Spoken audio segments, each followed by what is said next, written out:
All right, what's up, guys? Welcome to another episode of the Koop'd Up podcast, the podcast that is debating whether or not I want to pop this edible or not. Happy 420, everybody. Oh, do it. I'll do it. I'll do one if you do one. Can we actually do it? All right.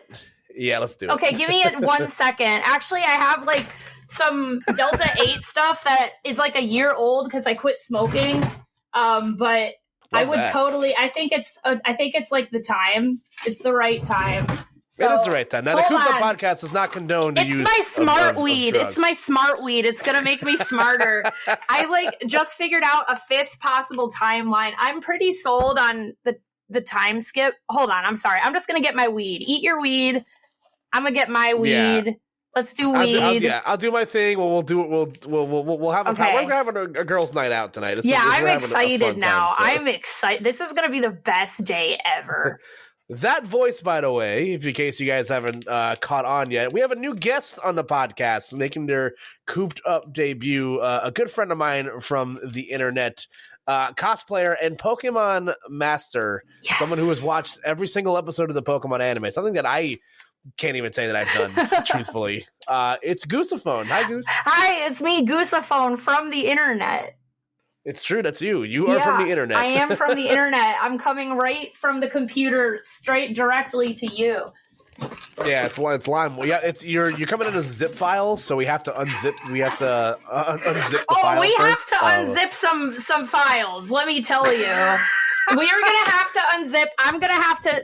Can I just say that 75% of this is gonna be me talking about my favorite character, but I think he actually is the reason why. You know who my favorite character is, right? I'm gonna say is it Go? Yes. You had to hesitate. Take. Yeah. Oh, it is a hot take. People hate Go.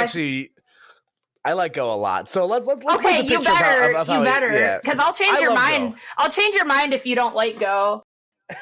So I'll set the stage for everybody of how we came about this. So naturally, as a podcaster, I look for all sort of topics and things to talk about on my show on any given week.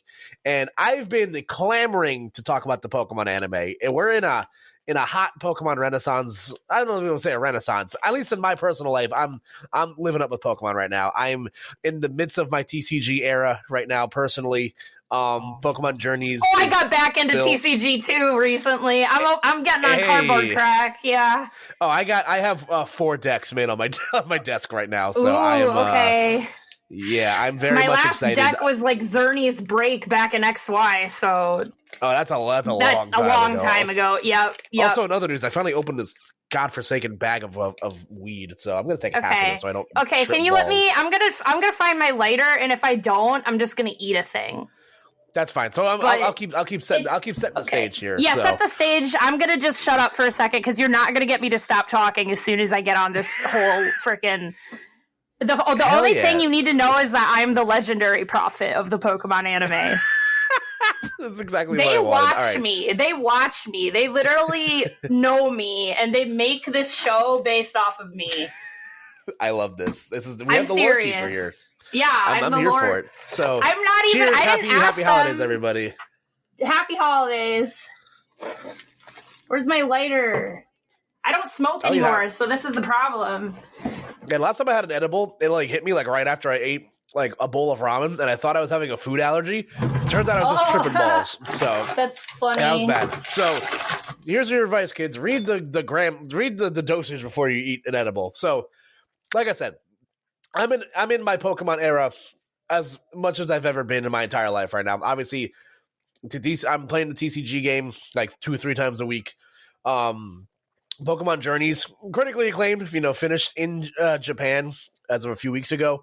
One of the Pokemon anime, as in my opinion, has been getting better and better, since X and Y came out, and they actually kind of started giving a shit about, character development and everything else that comes with that. So I've been trying to find avenues in which to talk about the Pokemon anime. Pokemon Horizons has had its first episode last week.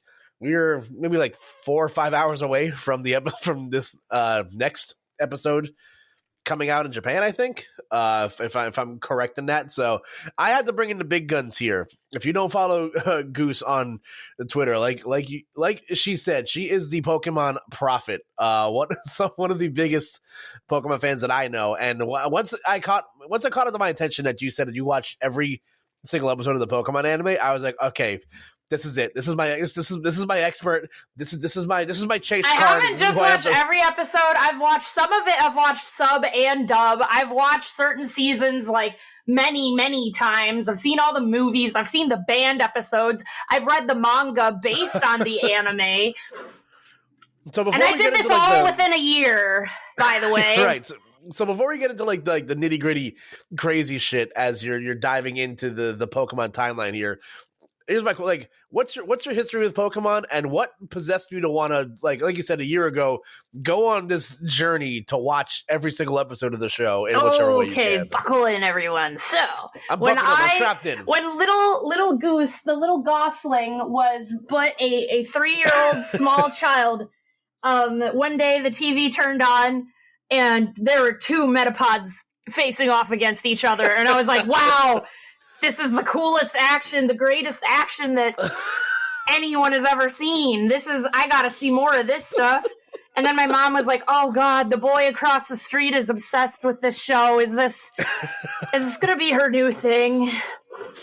And it was. And then I played, my mom had like one of those old original Game Boys, and she had Tetris on it.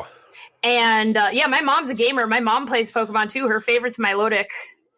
Oh, that's a great choice. I know, right? Great choice. My mom is so cool. You should bring her on someday. Anyway. We'll run it back. We'll run it back with the whole family. We'll make it a family affair. No, it's just mom. There's no other family. I'm like Ash, cool. I just got the mom. So okay, we'll make it happen. All right. Anyway, so I was like so into this anime that I played this Tetris game, and I was like, you know what I need? Is that I didn't even know Game Boy Color existed, and I was a girl, so I like pink. I was like, I need a pink Game Boy in a game. 3 years old, Santa delivered Pokemon Yellow and a pink Game Boy.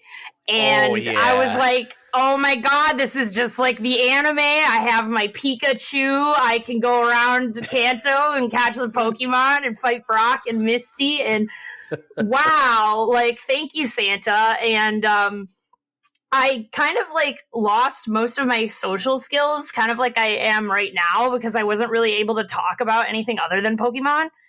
Sure. And then like I got bullied really bad, so like because I was really cringy about it, so I like stopped watching Pokemon and playing Pokemon I made it almost a year. I was 3 days short of a year. I tried to swear off Pokemon, and then I was like, why the hell did I do that? That was stupid. I love Pokemon. And now I've made so many friends through the series. And I will say, when the 4Kids dub stopped airing, partially because I was poor and didn't have cable, and partially because I was pissed because I love those voice actors, when the 4Kids dub changed to the Pokemon Company International dub, which was from Advanced Battle to Battle Frontier, that is when I stopped watching as a kid. Otherwise, I had seen about everything. And from there, I had watched maybe a couple episodes here and there to see what was going on. But I had pretty much given up on, Veronica Taylor or bust was my mentality at the time, right? So sure. Fast forward to 2021, Thanksgiving. We want to put on a random movie during Thanksgiving. I cooked the whole dinner, so I was going to pick the movie. And I was like, Pokemon Power of Us is on Netflix. Sure, let's watch that. And I was talking to my mom, and I noticed he did not, and this is because it's AU Ash. We'll get into what AU Ash means in a little bit. AU Ash, he only sends out Pikachu the entire movie. And I was like, I don't think I could even name a single Pokemon on Ash's team right now besides Pikachu. Like, I have no idea what's going on. And my mom's like, that does not sound like my daughter. What do you mean you don't know anyone else on Ash's team besides Pikachu? And I was like, well, I don't know. And then I decided to start Journeys. And I'm like, Ash travels alone with this adorable boy? Sign me up. Like, this is going to be the best show ever. And it ended up being really good. They changed the formula, so it's not like super repetitive. They go to different regions every time. Like, Go is actually trying to complete the Pokédex, so he has an actual ambitious goal that I think should have been. So Ash, like, early on, he wanted to catch all the Pokemon too, but he kind of gave up on that, and he had this rivalry with Gary, which they've kind of squashed the beef since then. But now Gary is this rivalry with Go. So with Go, they kind of bring back a lot of elements of Ash's character that have since been dropped for him wanting to be, like, someone that bonds more with Pokemon and someone that wants to be, Pokemon Master and the champion. Right. So he can't do it all, right? Well, I mean, maybe I can. Like, so he's got to have his little buddy do the Pokédex, and then he'll do the battling part. Yeah, I was someone where, again, I've always, I'm a little bit older than you, so like I was around like from the ground floor in Pokemon 2. So it's like I remember, getting my first Game Boy Color, playing Pokemon. I think I borrowed my brother's copy of Pokemon Blue. The first game I owned personally was Gold. So that was so I'm very nostalgic. I played Gold pretty early on. I don't know why. I heard that the first Silver battle was really hard, so I grind my Cyndaquil up to a Typhlosion on Route 1 to battle his level 5 Totodile. Oh my god, so sweaty. Actually, that might have been Silver, but still, same difference. It's so funny. Yeah. I grew up watching the show. Oh, so good. Yeah. But still my heart. But like I loved the show growing up. Again, I kind of fell out of it too, like when the voice actor change happened. And I remember, like, I think there was that Mewtwo special that came out that was like a showcase for the new voice actors. That's actually not. It was a test run. They hired different ones. Right. So yeah, that's exactly. There was two where it was like there was like one group of voice actors.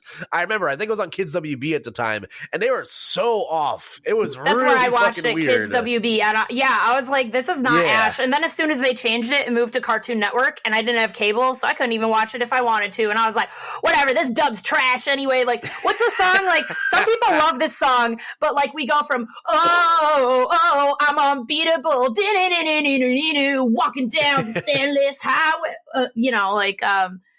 the advanced battle, and then we go to Battle Frontier. It's a battle, win or lose. It's the friends you make. It's the road you choose. I hate that song. It's my least favorite of and then the Diamond and Pearl rap. The second and like third Diamond and Pearl openings are good. That's where like they finally start getting some good openings. Like it got better over time, but like Battle Frontier and like early Diamond and Pearl was rough. Like Sarah, the new Ash, she's been doing Ash for 17 years at this point. And she's great now, but when they hired her on, she was only 18. They fired Veronica Taylor, who she voices in Fire Emblem now, so I still hear her work all the time. Hey, let's go. Yeah, and she actually does want to come back to Pokemon. I hope the dub hires her as Liko. I really do. That would be so sick. I want the dub to hire her as Liko, but the dub screws up all the time. Like on the Pokemon... They take all the good music out, by the way. And then on the Pokemon official Twitter account, they're like promoting Horizons. There's no legal way to watch it. Like there's you can only see Ash versus Leon in Canada. Like you can't. There's no legal way to watch it. So why do you keep promoting it? Either simul-dub it or make an official sub. And I don't. Yeah. I understand why the dub is behind, especially with what we just found out that like 4 of the main characters, that guy has cancer and it's throat cancer, so he had to quit. Yeah, it's terrible. So like, I'm not going to complain about the dub being behind anymore if that's part of it. I mean, it's always been behind, but if that's part of it, I completely understand.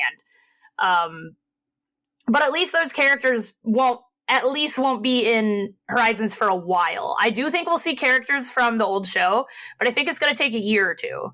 We gotta because everyone in Horizons is an OC. Well, when I say an OC, I'm talking about someone like Go or Chloe, like someone that they don't exist in the video games. Yeah, they don't exist in the video games, but they normally play a pretty big role in the show.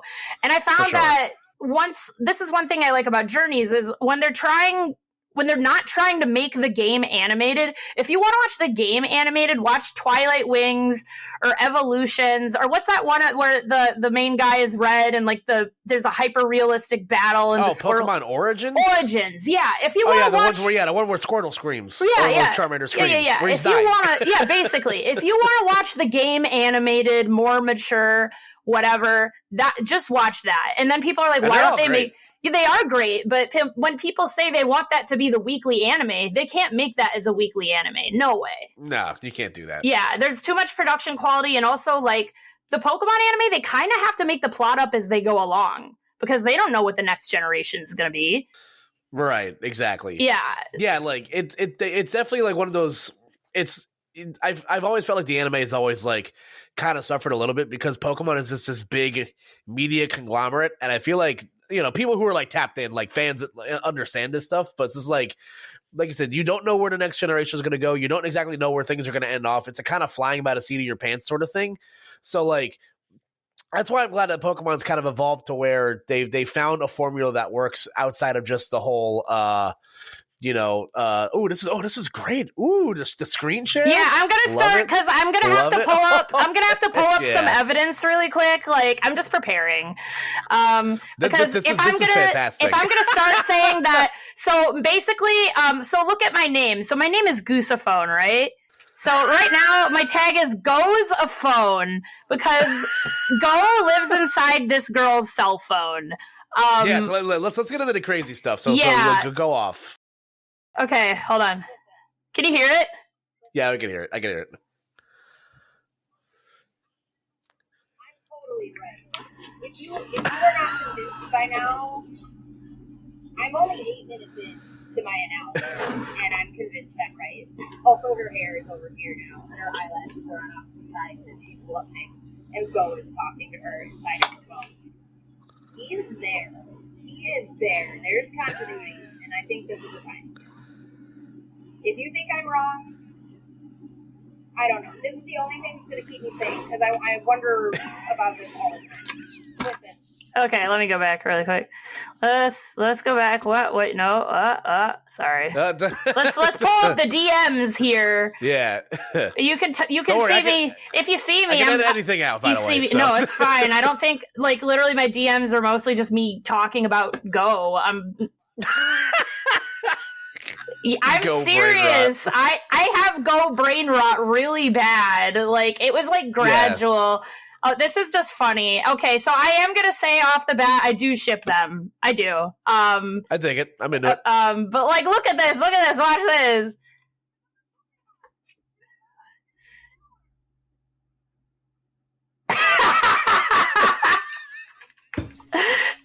I don't know. Like look at this. Like I don't know. They're cute. I think it's wholesome. People are like, "There's no way Ash would ever be gay." I'm like, maybe gay for Go though. Like, is it what? I guess the official name would be like what? Journey shipping or something? Yes. Journey shipping or Sato Go. Okay. There's also Go Sato, but I don't like that, and there's a reason I don't like that name for it. But I'm not getting into that. That's a little too much for this podcast. But we'll save that for after the podcast. Yeah. So. There he is again.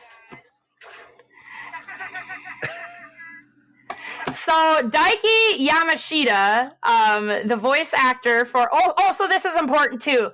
So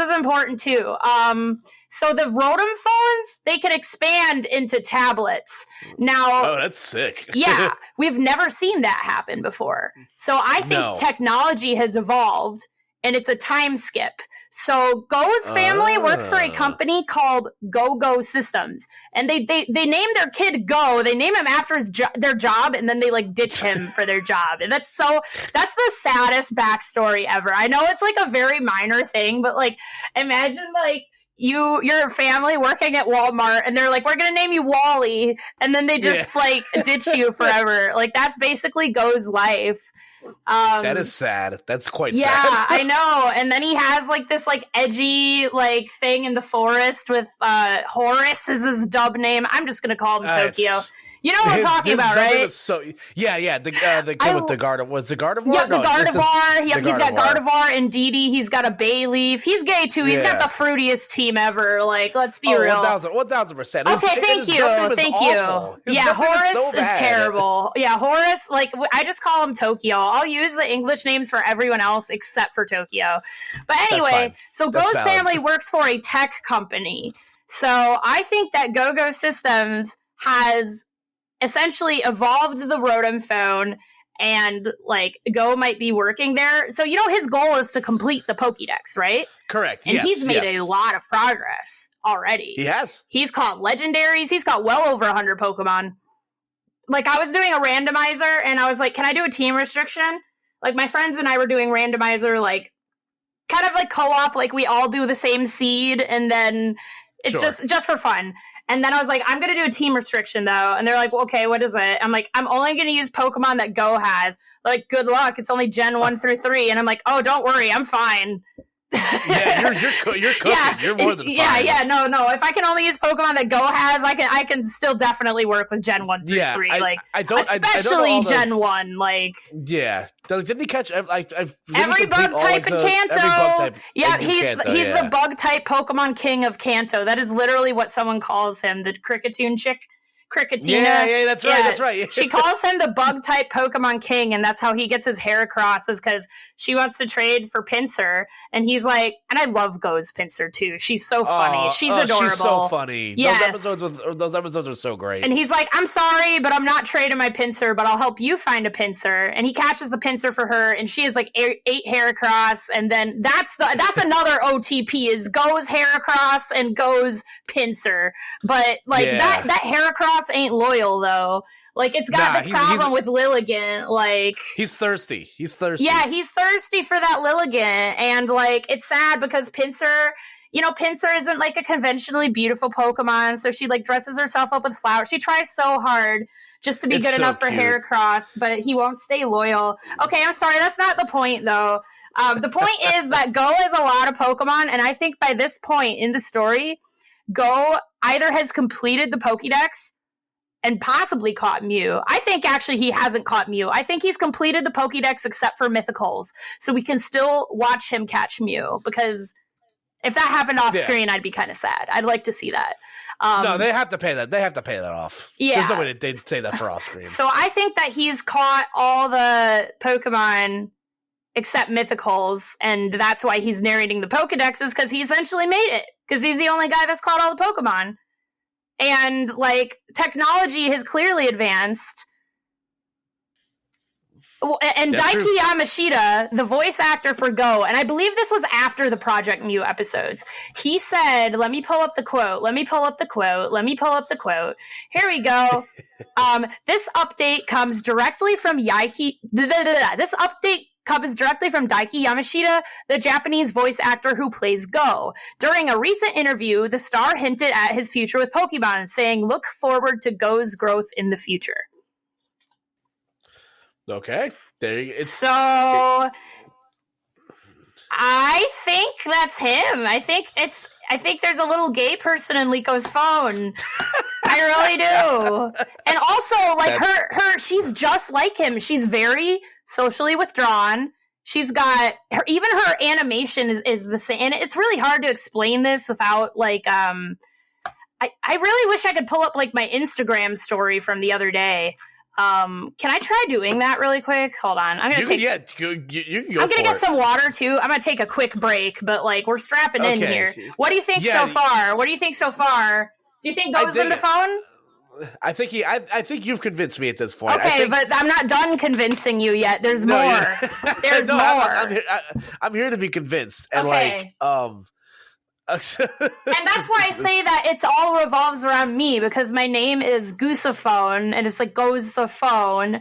And then during VGM Con, when I was crying because I found out this phone talked like Go, I was trying to learn this instrument called the Iwi, and I found this model called the Aerophone Go, and I was like, I'm buying the phone Go. I'm buying it, and I did, and I'm gonna learn that. I'm gonna master it. You're not ready. But I'm not ready for it at all. Oh, but, like, no. I love pro Go propaganda, because like I've been to journeys. Everyone hated him, and I don't get it. Like, there's there's way worse travel companions that Ash has had, first and foremost, like, that are out there. Like Max, I think is a bottom tier travel companion. He has the routes episode though. He has some episodes that are really good. And the Jirachi movie, I agree. He's pretty annoying, but there are some times there's sometimes I wish he would go away, but also him and May really love each other. Whoa.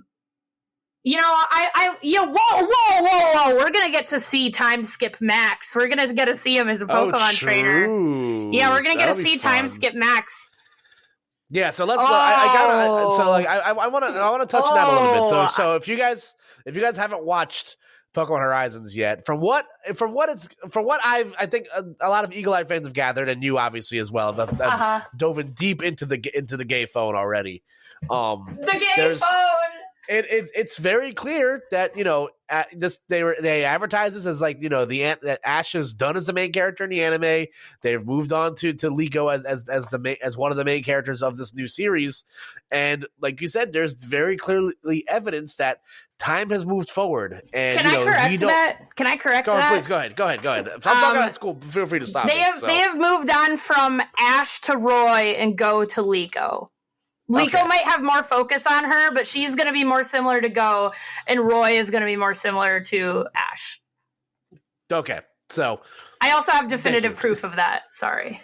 But yes, they are the new dual protagonists, just like Ash and Go are dual protagonists. He's not a traveling companion, and that's canon. He is a dual protagonist. He is the first non-Ash protagonist. This is true, yes, and I think that was a great choice too. Like, I do. I love all of Ash. Most of Ash's travel companions, but I loved the formula of how Journeys operated, where it felt, kind of Monster of the Week, where like Ash gets to is journeying to all these different places. He's not just stuck in Galar catching Galar Pokemon. With people hated Sword and Shield back then, so they're like, okay, fine, we'll give you an anime that's not just Sword and Shield. We'll give you the big plot points, but we'll give you all the regions because you keep complaining that the Pokédex got everything cut. So we'll go to all the regions so you can see Pokemon that aren't in the Dex anymore. And then they're like, well, why isn't there a proper Galar anime then? And I'm like, oh my God. You guys, nobody hates Pokemon more than Pokemon fans. Yeah, I know. And now that Horizons is out, people like Go now. And I was like, wow. Haters. Everybody sucks. I know. Like, don't get me wrong. Would I have enjoyed a traditional Galar anime where Ash is traveling with Gloria and Milo? Oh, definitely. I probably would have. Yeah. I think it would have been fun. And like, I enjoyed the traditional Pokemon form as much as the next guy, but I love the way that they were able to mix things up. You get to see all these different regions, and then it starts bringing back all these fan favorite characters. Almost everybody, sans Max, makes a cameo. No, Max makes a cameo. That's not true. All right, I'm sorry. He doesn't have a He doesn't have a speaking role. That's what it was. I'm sorry. He doesn't have a speaking role, but no, every Ash companion does come back. Everybody does come back. I forget that was me speaking out of school. But it's okay. I'll correct you if you're wrong. That's what I'm here for. Yeah, you're the expert. I'm just a podcast host. No, I'm impressed by how much you know. Because most of the time I talk about the Pokemon anime, people are like, "But Ash lost to Snivy," or they're like, "Oh, but why is he still 10?" And I'm like, "Oh my God, who cares? He's got a Gengar. It's cool." I know it's a G-Max Gengar. He has to feed it the Max soup. That's the cutest episode too. Oh my God, that's one of my favorite episodes. If you like Satogo, that's like probably either that or the Gulpin episode is going to be your favorite. I'm just saying. Yeah. As someone that's watched all of the Pokemon animes, like, where would you rank like your favorite of Ash's like teams? Like, where's teams? Yeah, like that's a great question. Let me think. It's a hard question. I actually think I'm going to say Kanto. Okay, it's a good choice. I think I'm going to say Kanto. Yeah, I mean, he also has a lot of Kanto Pokemon. He's a lot. There's more than 6. So, and if we're counting Orange Islands, then that gives us Lapras and Snorlax too. So, oh man, I love Ash's Snorlax. Yeah, he's so great. Like, yeah, his Snorlax is great. I was just talking about this the other day, but like one of like my favorite episodes of the anime, like that, like blew up, like freaked me out as a kid, is the episode where like Ash's Snorlax Pokeballs breaks, so they have to like move him across the island by rolling him on logs. I was just like, this is so stupid, but I'm just like, it's so funny. Like, it is funny. Like imagine if that happened to you, you'd be like, God damn, that put a whole damper in the rest of my day. Now I got to drag this thing around. And then where you had to dress up like an apple that one time. Yeah. Yeah, like come on, like why would you want a game accurate anime where you could have Ash in an apple costume? Like, Yeah, it's hilarious. It like stuff like that is what I love, and like it's also why I enjoy like, as much as I'm not like as much as I'm not like the biggest Battle Frontiers fan, but like I love any season or like anime arc where like I Ash love Battle Frontier in the brings back his sub. own Pokemon. I love it in the sub. I've never watched the sub.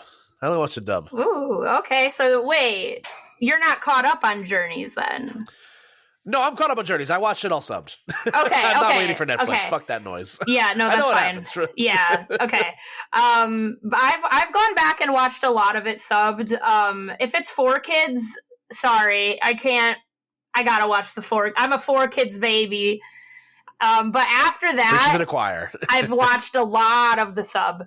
I've at least like given it, well, even some Kanto stuff, because like there are banned episodes, and Yes. I have to watch sub for those.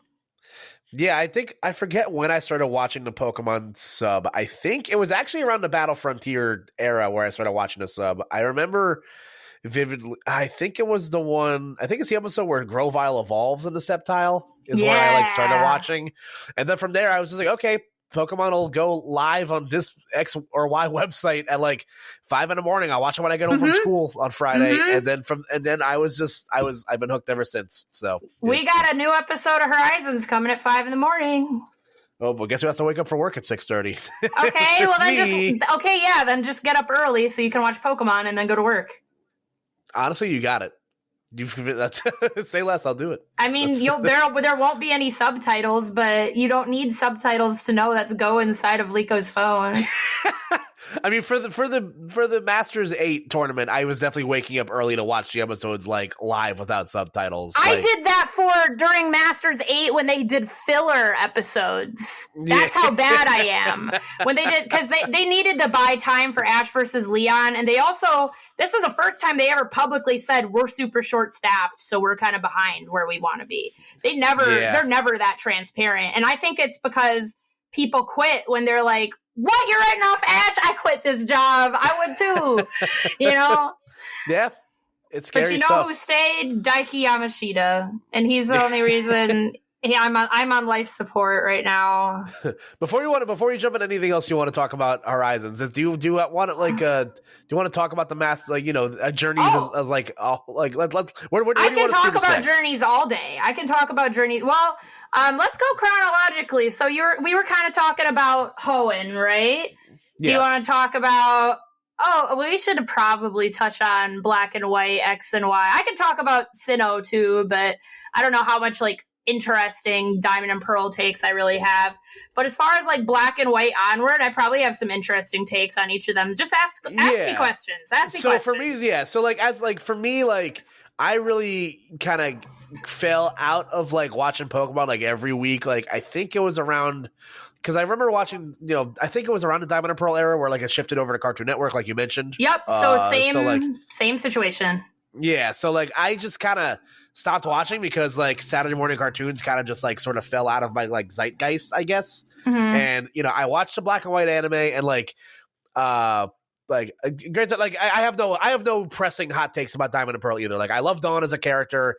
I love Krogunk's my favorite Pokemon of all time. She is a Quilava and a Pachirisu, which are like two of my favorite. Oh, Chef's kiss. I joke about this. I don't actually. You brought up Brock's Krogunk. So like a lot of people like to say like, what's the best ship for Brock? And I'll be like, jab shipping. It's Krogunk. It has to be. Yes, Krogunk. it is. It's a real shipping. Because like, what's more romantic than every time he gets horny, a frog anally fists him? Like, what could be more romantic than that? And then when he comes back in Masaze Pokemon Master, Krogunk's like his main Pokemon. Like he's always there next to him. Like it's not his Geodude. It's not like Krogunk is like his main man. Yeah, for a while on Discord, my profile picture was the picture of Krogunk wearing the nurse's cap. Like, because I love Krogunk so much as a Pokemon. I love Krogunk. Yeah, and there's a lot of fun stuff that happens with Brock's team in Diamond and Pearl. Like he gets Bonsai, so he gets like a rock Pokemon for the first time in a while. That's his chick magnet too. That Bonsai. He's like, I can take care of a baby. And he takes care of multiple babies because then the Happini comes into the Happini, picture. yep, because he evolves, and that Happini is the most badass Blissey now. Oh, so cool! That is the coolest Blissey. I just recently watched the. Oh my god, Arceus. I'm gonna say Arceus, specials. not Arceus. Sorry, I know it's wrong. That's I don't fine. care. This is an Arceus household. This is an Arceus Tokyo household. We love to see it, but like I thought that was so cool. Blissey's so badass. That Mega Punch. Oh, so big! Why was it so big? Wait, I got a clip for that too. Hold on. Hold on. I got a clip for that too.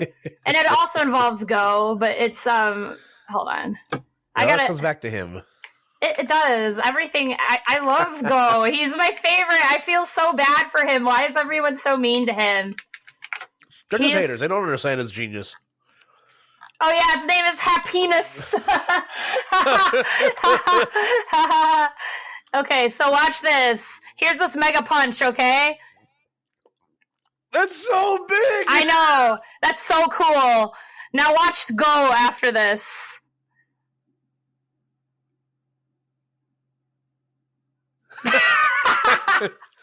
He's just like me, for real. I know! That's what I say! And that's what everyone says about Liko, but they're the exact same character, but whatever. I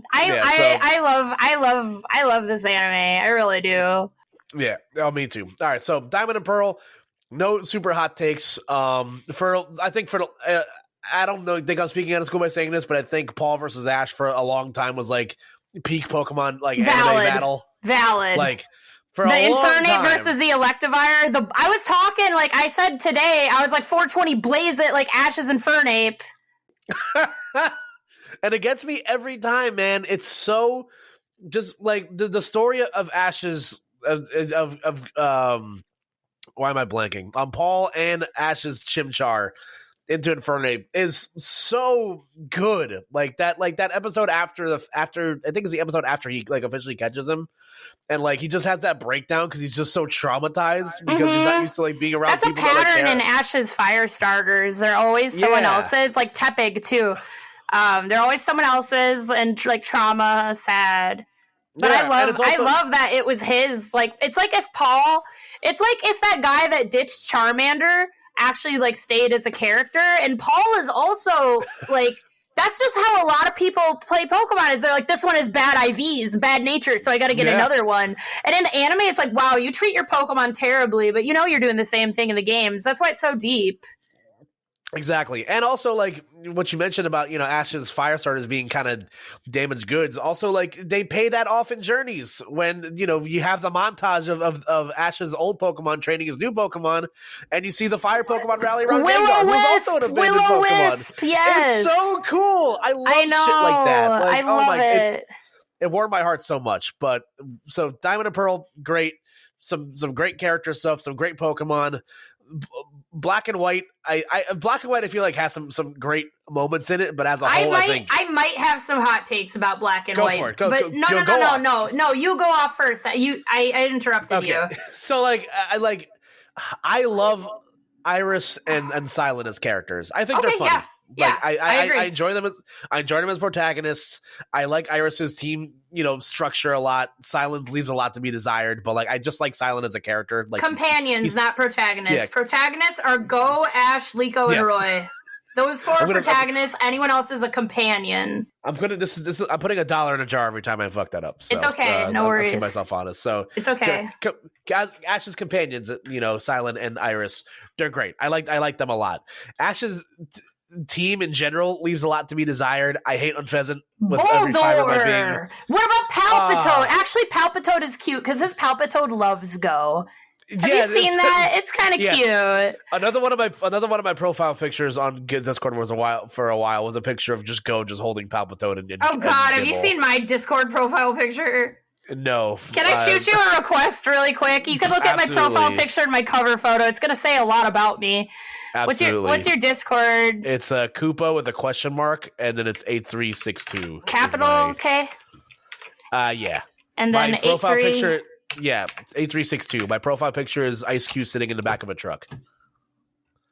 Okay. That's cute, too. I like Ice Cube. Big Ice Cube enjoyer. Ice Cube's moved Okay, up the I ranks sent you as a one of my friend favorites. request, and I want you to look at my profile picture and my cover photo. Oh my god, That's official artwork too. That's not fan fantastic. art, isn't it? Isn't he the cutest? He's very cute. Your brain is rotting, but he's very cute. I know he's very cute. I love him. Now, no one can ever make him leave me. Not the gay phone. He's in Why this. is Windows Defender blocking features of Discord? That's weird. Weird. Okay, whatever. So, that's a little concerning, but we'll move on. See ya. You can post what my picture looks like. You can edit that in. Oh, wait. Does it still have the little flowers around it, too? I think it does, yeah. Okay, yeah. Oh, my God. It's so funny. So, Black and White, I think Ash's team in general is like sort of like how a lot of people feel about Black and White in general. Like, the Pokemon, you either love them or you hate them. Like, I like Crocodile is one of my favorite Pokemon of all time. He's a great Ash Pokemon. I love the little sunglasses gimmick. I think it's funny. I miss when he was a Crocorock though, because you go like Croc, like Rock. He sounded so like a used car salesman. It was really funny. Like, and Sandile is one of my favorite Gen 5 Pokemon. So yeah, I agree. Crocodile, I love that whole line. Crocodile's cool, but I just prefer the sound of the name Croc, like. And like for me personally, like I rank my affection of the Pokemon anime. And again, I don't think I'm saying anything like original or crazy here. If how I rank it off the League arcs, and while I don't think the League arc is like super awful, like for Black and White, Ash cooks himself. That kid almost didn't. He almost didn't even register. He was going to forget to register, and he also only had 7 badges. So Ash is like, "We got to make sure we get you 8. This is how good of a guy he is. He's like, "We got to get you 8 badges, and we got to make sure that you get there." But like that was the competition. He lost to him. You know, if he didn't like carry him, he could have won. You never know. But, like, that's just how good of a guy that Ash is, because he's not worried about that. He's like, he doesn't want to win that way. He doesn't want to win like a coward. He wants to win his way. Yeah, like, and I think that makes him amazing. Yeah, I think Trip is a weak rival. I do like some of the mid-season, like, rival pickups that you get, like, stuff. Dude, I was so happy when Bianca beat Trip. Oh, that was so cool. Love her. She's great. But, yeah, you know, I like Black and White more than the average person, the average bear, but like I still think it's like probably one of the weakest like animes the anime's been. Should I tweet this? Yes, absolutely. Wait, I need to get my Friendship of the Fists picture really quick. Hold on. This is great. You're utilizing functions of the podcast I haven't even used yet, so this is fantastic stuff. Okay. So. Oh, here I am. Look at them. They have a Friendship of the Fists. This is important for the slideshow. Okay, this is important. So here's these 2 Pokemon. This is Misaze Pokemon Master. Have you seen MPM? I have, yes. Okay, so you have seen the very last episodes, like the last 10 episodes. The OVAs. So Misty's Concher and Ash's Corphish, they're... Hold it. Why are you 2 in your own world? There's hearts, there's pink, there's love. And then Ash is like, they're men. They have a Friendship of the Fists. And then, like, here's Ash the whole last season. Unfortunately, I can only fit 4 images into a tweet, but I could probably do it by about 10-fold. You know, like I don't say, you know, he's in a relationship with Go, because he's not. They just have a Friendship of the Fists. So I'm gonna tweet this person's like, still can't believe they gave us hearts, actual literal hearts, with Ash and Misty appearing in the same frame. OMG! And I'm like, this is a gay scene about Corphish, but okay. Also, a great moment between Ash and Corphish in that episode where like, he just gives him a big old hug. Yeah, and it kind of sucks that Misty beats him because this is right after he becomes world champion, but he loses. But also, he's bringing out his Corphish that he hasn't busted out since, like, I don't know, 2009 or something. His team in his episode's kind of crusty. Like, it's Corphish, it's Levani, it's Rowlet, who's asleep. Yeah, but it's so cute that he's just bringing him back for fun. Like, that's one reason that I like Go, is because, hold on, I'm gonna keep using my little Twitter machine here. You have screenshots. This is fantastic. Yeah, I do. I have evidence. I have an Anapoke folder. Okay, so this is Go's Caterpie. So this man, he has a Butterfree, but he just brings his Caterpie with him sometimes just cuz, and he actually uses it. Like, you know, he's good to all his Pokemon. He really is. He loves every single one. You like, have you seen that part where he's got the 2 Nidorans and he's like almost tearing up? He's like, I'm so glad you're all my friends. Like, it's so cute. He's so cute. Much. He's so cute. I'm glad that you don't hate him because I actually like. There are 2 things that will, like, I can handle, like, shipping discourse that, like, because, like, everyone has their ship, right? Like, everyone has their ship, whatever. Like, some people are wrong, but, you know, you can ship what you want, whatever. As long as it's not, like, someone way older, I don't like that. Yeah, but, well, we don't condone that here in this podcast. No, but if they're just, like, the same age and it's just wholesome, that's, like, whatever. A lot of people are, like, antis about Pokemon ships. They're like, why do you care so much about the 10-year? I'm like, I don't know. I didn't make them 10. They also put like these characters into fan service. They do that with Go a lot. Have you noticed that? It's like kind of weird. It's actually weird. Like the amount of scenes that like revolve around. I'm not actually even going to get into that because that's another thing for after the podcast. Like that's not appropriate for this audience. I didn't do it. The animators did it. They draw this frame by frame, and it's like sometimes like I pause the show and I'm like, come on, like that's for Koop'd Up After Dark. We'll launch that. That process is coming too soon. But anyway, I see you. Thank you for liking the tweet. It's funny. I think it's funny. I think it's funny too. I'm like, this is a gay scene about Corphish, but okay.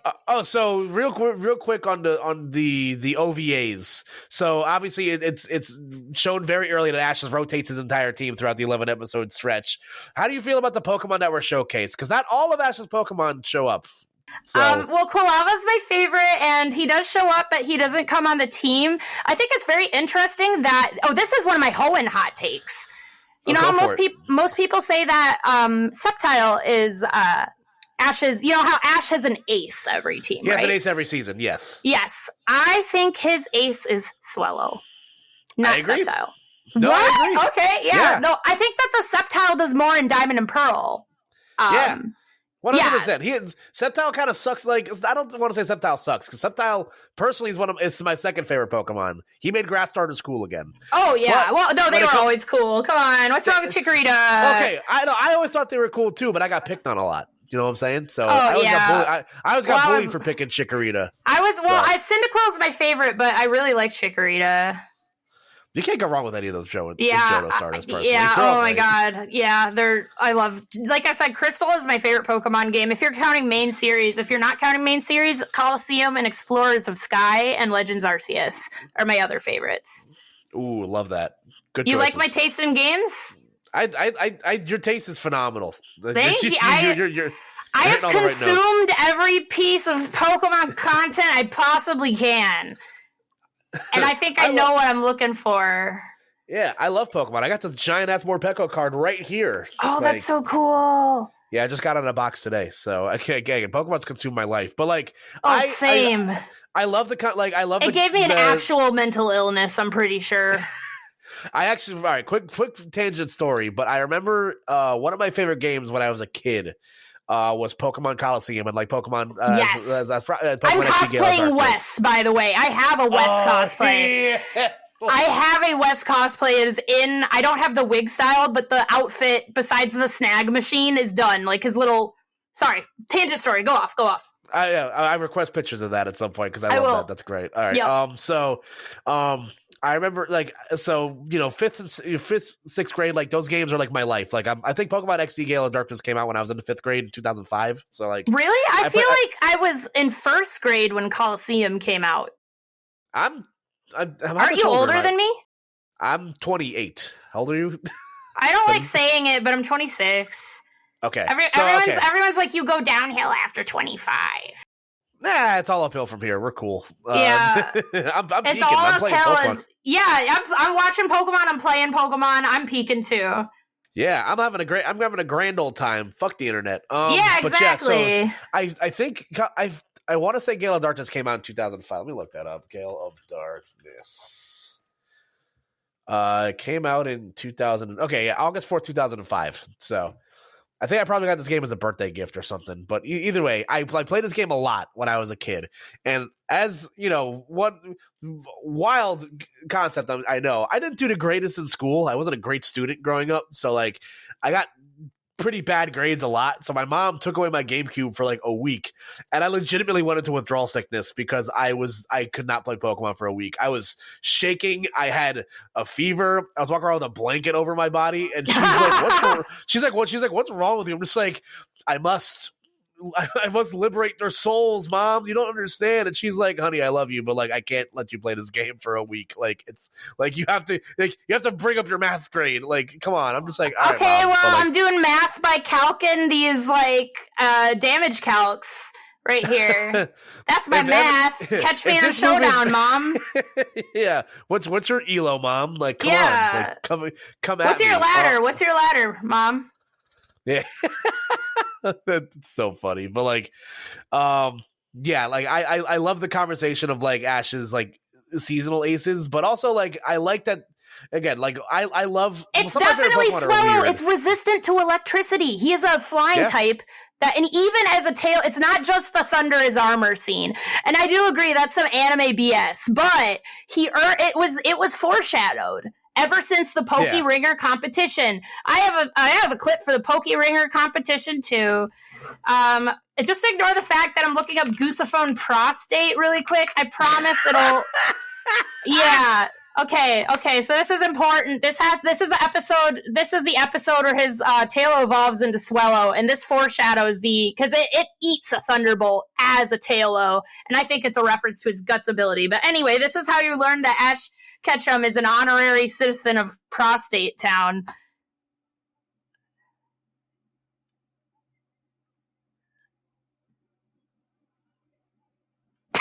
Let's hear that again! One more time!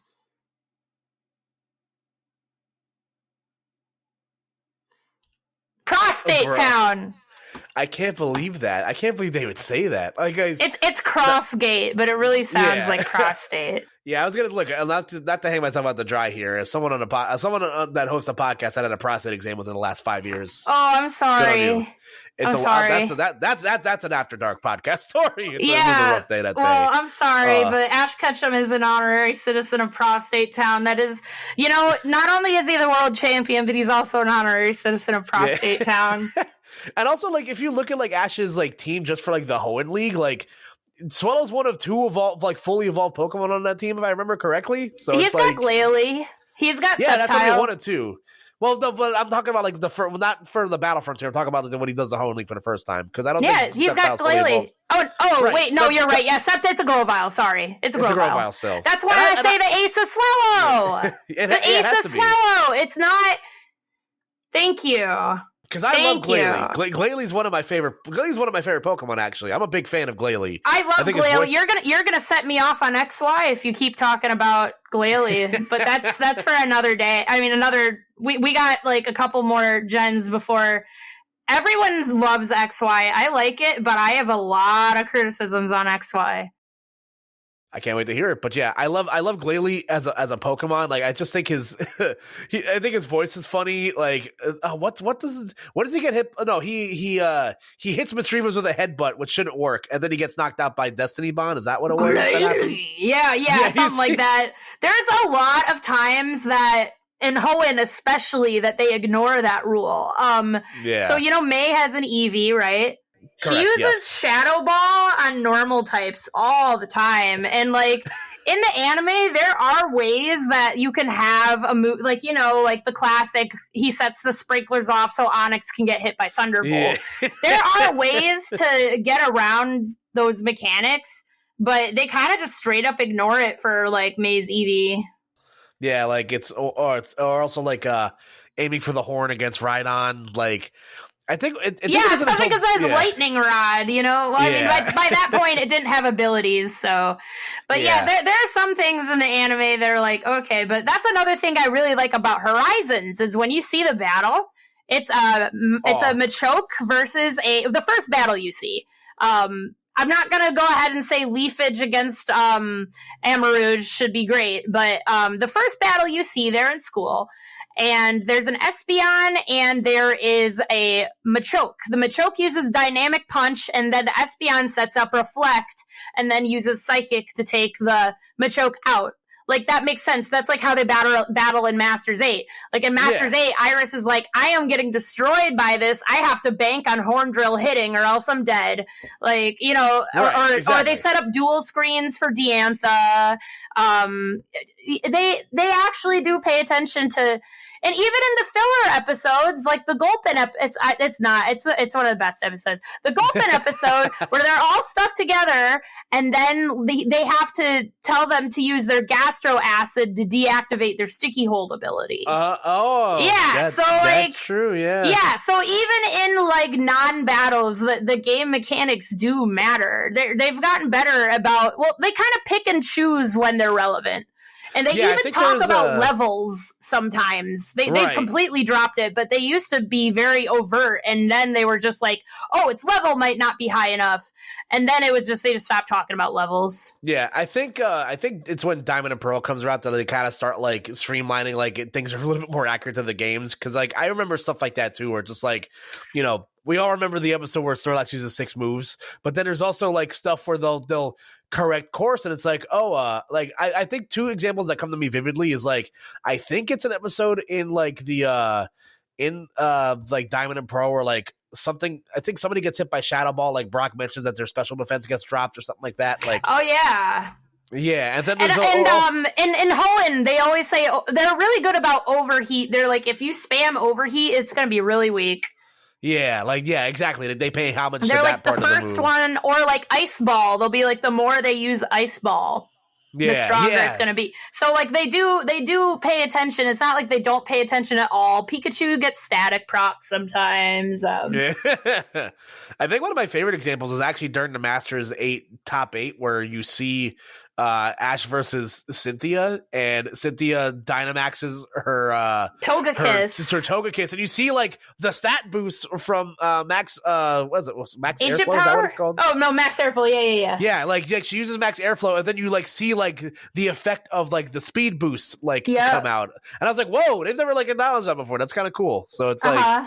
They're acknowledging that, like, okay, like this move that, you know, boosts your, I think it boosts your team speed, like in Sword and Shield. Like, they're acknowledging that, like, okay, like her Pokemon can move a little bit faster with this, and I'm like, oh, that's interesting to say the least.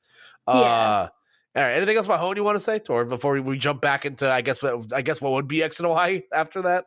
Yeah, I guess it's gonna be XY. I have a lot of people. The only reason I'm so critical of it is because everyone says it's the best. But let's hear what you have to say about XY, okay? So X and Y to me is when Pokemon steps out of the Saturday morning cartoon light and like can kind of stand on its own 2 feet as like an anime.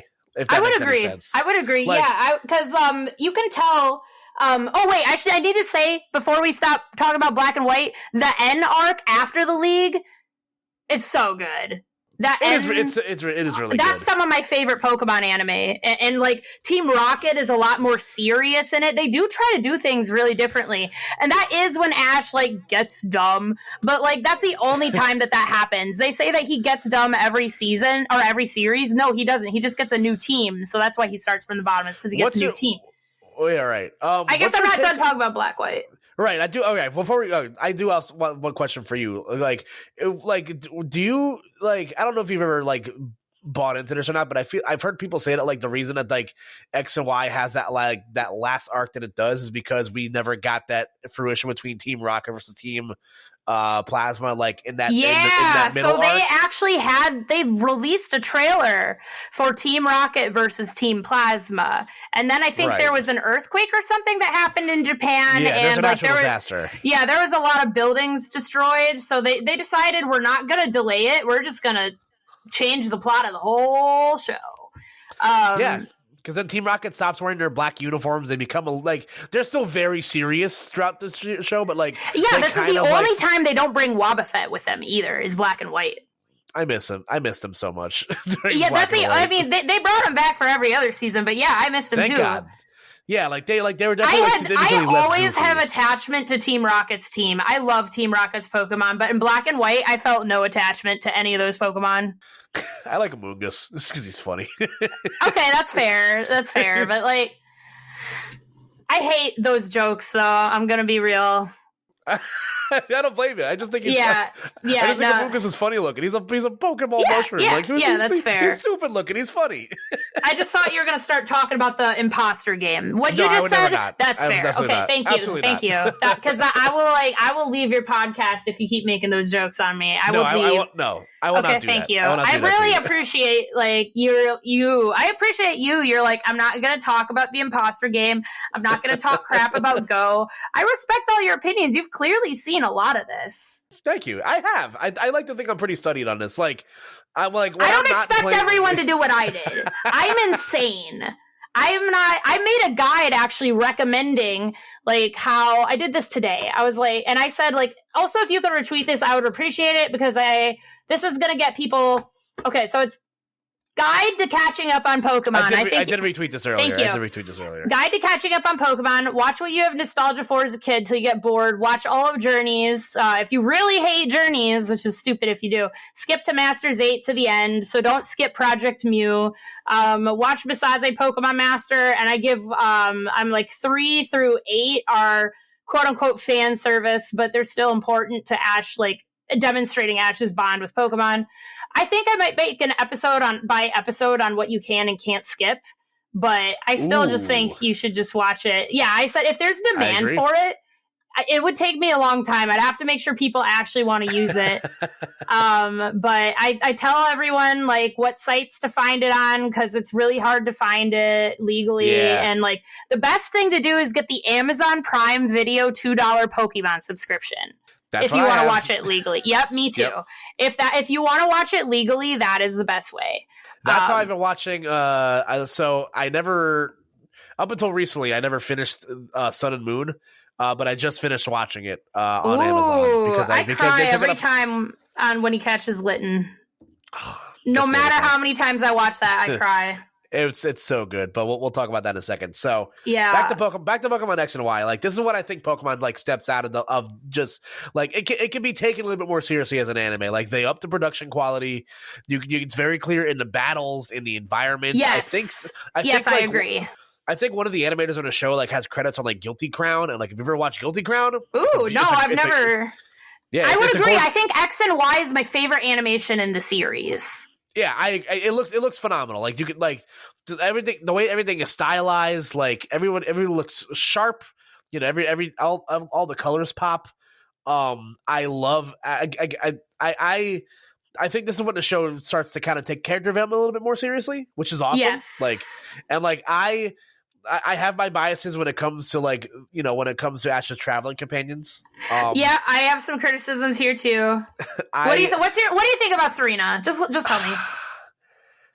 I like Serena. I like what they were trying to do with Serena for a while, but like I just don't like that they kind of fell back on Pokemon Performer for a third time. Yes, thank you. That bothered me so much. Like, so this is what I think they should have done with Serena. You know what? What was she before she decided to travel with Ash? What was her thing that she did? Do you remember?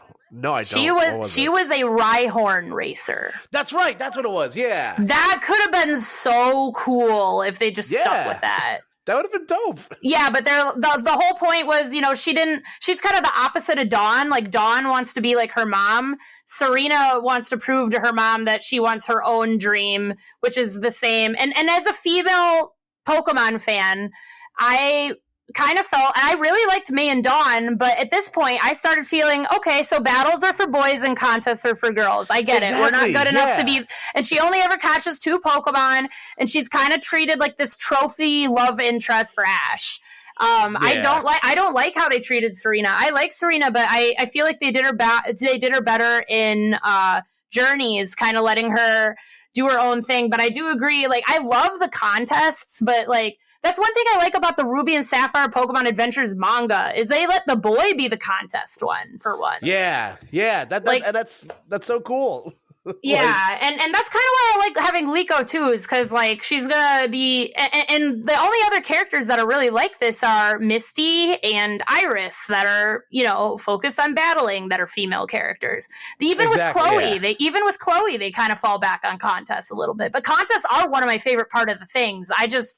I kind of feel, and especially with performances, because there were no contests in X and Y. So they decided, we're going to make up something called performances, which are even more girly, because only girls are allowed. You compete for the princess keys to be the Kalos queen, and there's no battling. And I was like, seriously? Is this how you see your female fans?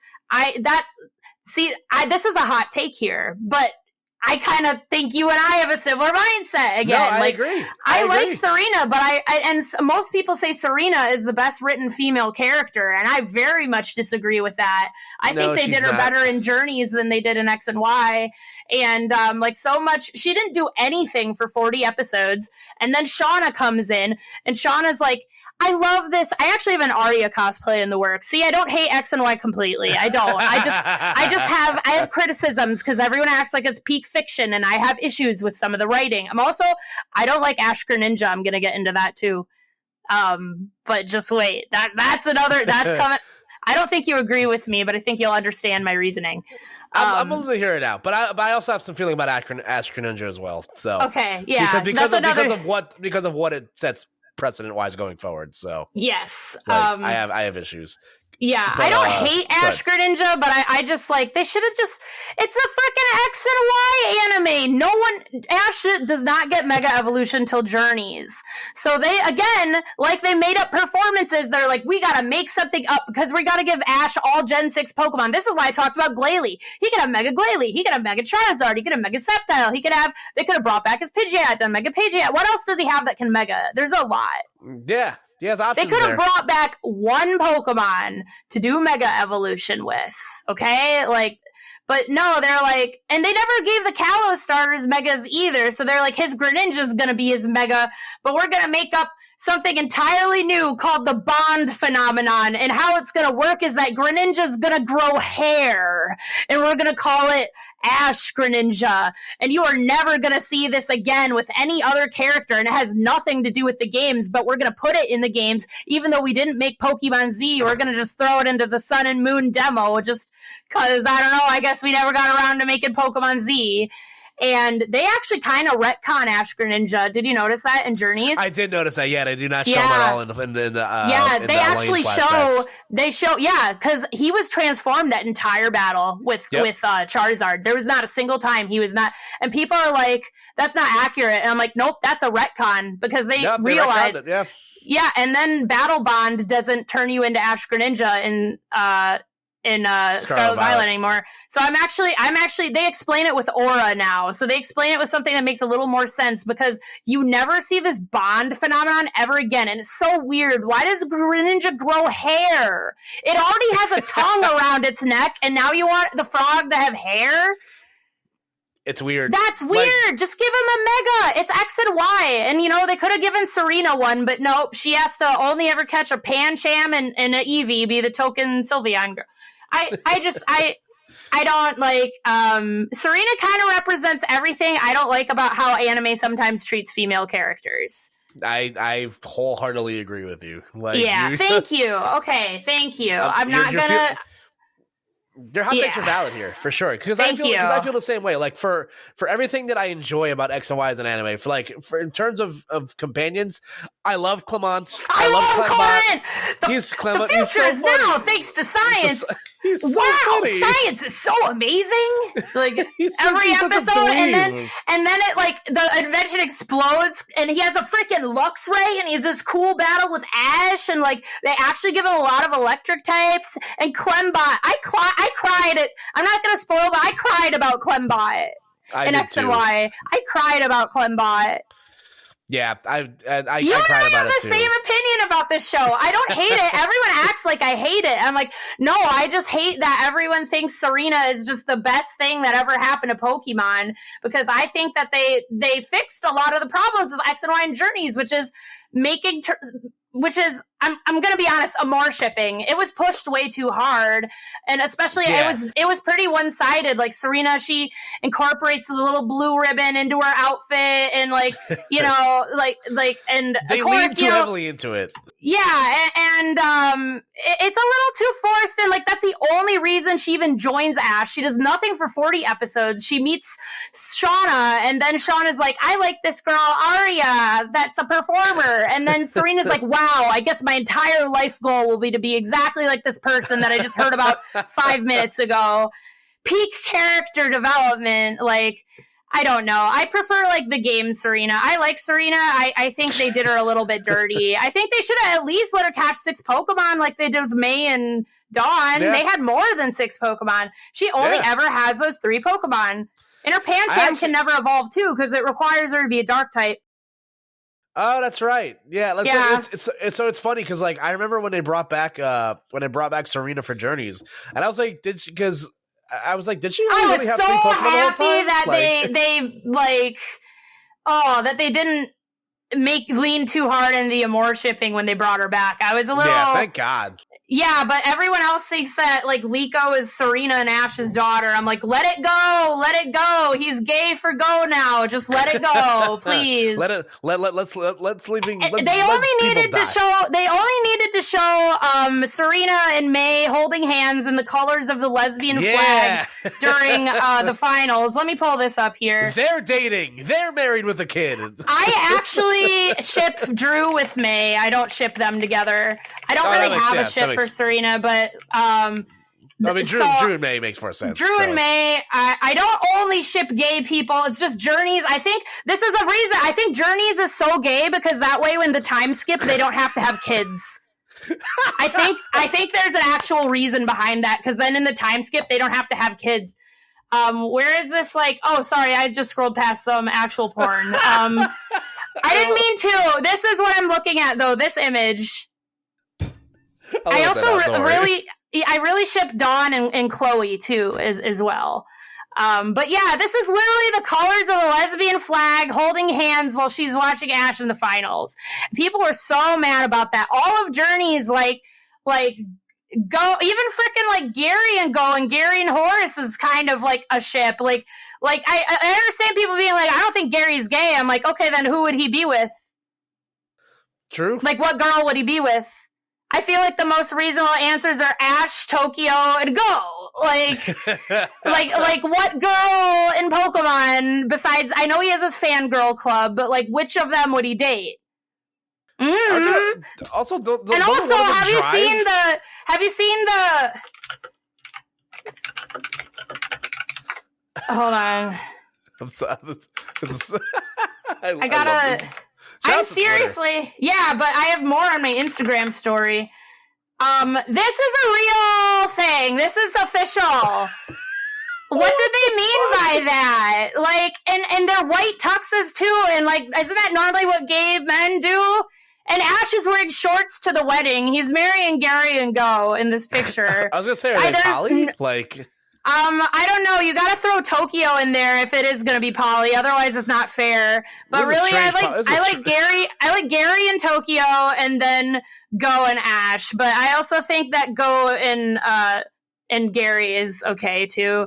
Go and Tokyo, I think they're like each other's gay awakening, but like they're both too like they both need to be the femboy in the relationship. One of them has to be with Gary and one of them has to be with Ash. And you know that Ash and Tokyo never interact. I'm sorry, I have very hard opinions about these shippings.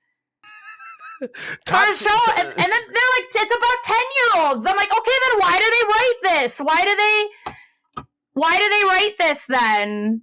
Top tier ship and also a great. Can I send you some pictures? I will send it on Discord. So if you think it's not appropriate, I'm gonna go in my DMs with my Go friend. We send some stuff to each other as jokes,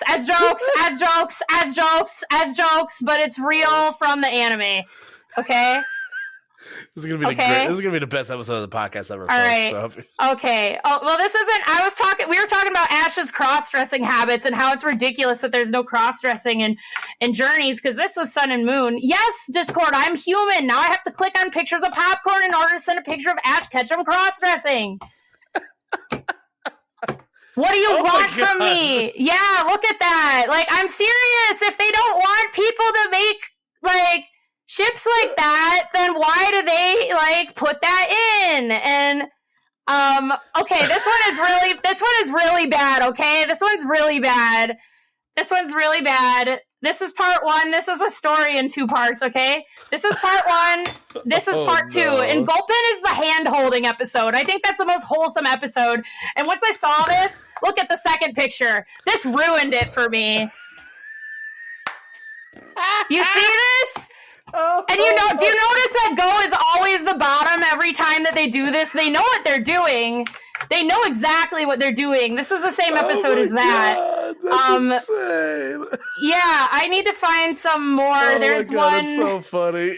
I need to go into Twitter DMs. So I'm gonna unshare the screen just for my friend's sake. Sure, just for my valid. friend's sake, because I think she ships them even more than I do, which is saying a lot. Hold on a sec here. Hold on, I gotta go. I'm serious. This is from the show. This isn't fan art, and people are like, "That's so like disgusting that you would think that." And I'm like, "Okay, oh wait, yeah, hold on. I have to switch accounts here." I'll never forget when I first found out what shipping was, just as a concept. I feel like my brain just like unlocked a different layer that day. Like, okay, so you know how I said that like I ship Sato Go, but not Go Sato? Yes. Can I tell you what that means? Go Sato means that Go is the top. Okay, look at this picture. This is how they treat their first gay character, by the way. This is how they treat their first gay character. I didn't write it. They do this on purpose. They do this all the time. I'm not done yet. What the fuck? I'm not done yet. This is one of the images ever. Hold on. This was a blurry one though. I need to find it like not blurry. But this is my paused Pokemon once moment. What do you think about that one? Huh? And people will be like, this show is not gay at all. And I'll be like, they have a friendship of the fists and a half. Wait, I need to find, they kiss. Have you seen the kiss? Have you seen the kiss? I think I know what you're talking about. It's in the G-Max Gengar episode. Hold on. It's one of my favorite pictures ever. I think it's hilarious. Wait, I gotta find the one where it's a YouTube comment and it says, they're not kissing because they are boys. I need to find that. I need to find that. It's one of my favorite things I've ever seen on the internet. It's so funny. I think during Pride Month, I'm just gonna post Sato Go and piss people off. Because everyone ships him with frickin' Serena. And I'm like, just let Serena be gay with me, okay? Just let her. She's wearing the colors of the lesbian flag. I would actually prefer her with the blue one, the one with the Altaria, because I like May with Drew. Yeah. I like May with Drew too much to let her be gay. She's got to stay. But okay, so here's the picture for sure. Here's the picture. I need the one with the comment. What the? This is a real screenshot. You can show the screenshots. I give you permission. But so I'm going to get canceled for this. But I didn't write it. I'm just going to edit over myself later. We're going to do a slow crawl. This is also official art, okay? This is also gosh. I know. But people will be like, Go's not gay. And I'm like, then what is he? Even just look at his design. He's prettier than me. And look at this video. He's gorgeous. He's got these long eyelashes. He's got bunny ears on his head that move when he. I'm gonna send you a YouTube link really quick. It's called Sato Go Out of Context. I can't. I'll definitely watch that. No, I think it needs to be. I'm gonna do it in the screen share. Okay, no, I'm gonna do it in the screen share. I have an idea. Sato Go moments out of context. Here we go. So this is like, this is why I said, like, a lot of this is going to be about Go. We're going to need to establish that Go is gay for my theory to hold weight. It's just necessary for it to hold weight. You convinced me. You've convinced me. I cannot be convinced. Did you think otherwise. he was gay before this, or no? Be honest. I just never noticed. Okay, well, how the hell did we watch the same show? How the hell did we watch the same show? Okay, here, watch this. Can you hear the YouTube video? Yes, I can. This one's not really anything, but this is like... This is so cute. Wait, listen to the way he says holding hands. Listen. Wait, hold on. We gotta rewind.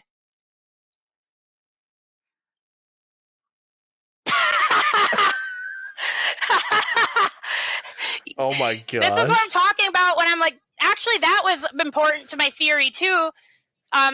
This isn't like me saying this is a shipping thing. This is me saying it as people don't know about Ash's champion status. So those two boys in the corner, this green and orange dude, a fire red and leaf green McGee over there, they're fanboying over Ash right now because they're like, oh my god, that's the Alola champion. And Go is like, you're the Alola champion? Like, why did this just never come up in conversation ever? He's like, I guess not.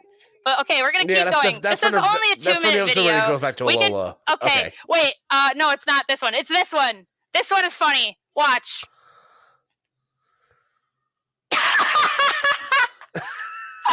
One more time. We're gonna watch that one more time, and you can come up with your straight explanation. Okay?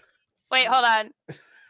The music even goes out, and it just shows him blushing and staring at him. Because he's like, look at how cute this guy is. He's so happy to find his Galar Pokemon. Like, I've always wanted someone that loves Pokemon this much. I don't want someone that dances around on a stage with only 2 Pokemon. I want the guy that catches 130 Pokemon.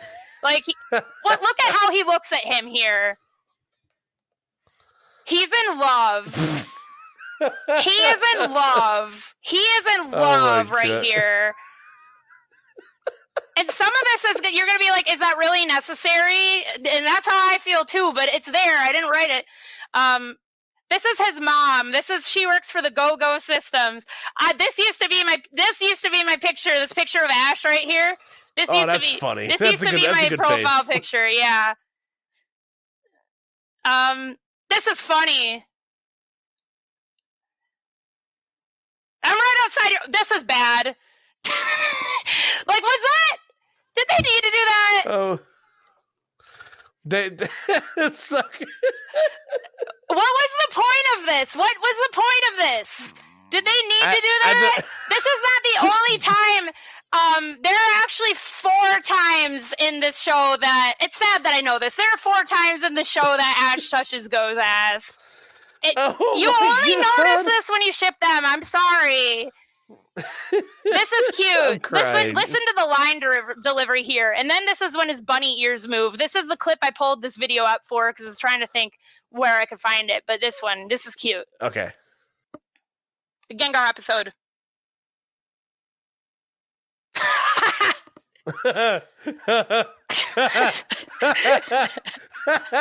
Sounds kind of gay, Go. All right. I love Score Bunny. That's cute. That's cute. That's... He's going to take care of Ash in the future, he says.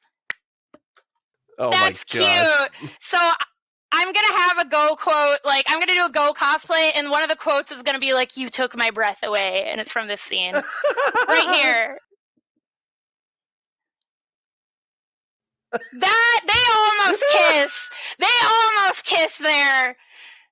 But there is a part where they actually kiss, and you saw the screenshot from that. It's true. I did see it. Yeah. It exists. It's this real. is the one that I was talking about. I'm gonna pause it when it happens. Wait, I missed it. There we go. Did they need to do that? Oh my god. Did they need to do that? No, they didn't. They did not. They know what they're doing. Everything looks good on me. What the fuck? He screams, "You're mine!"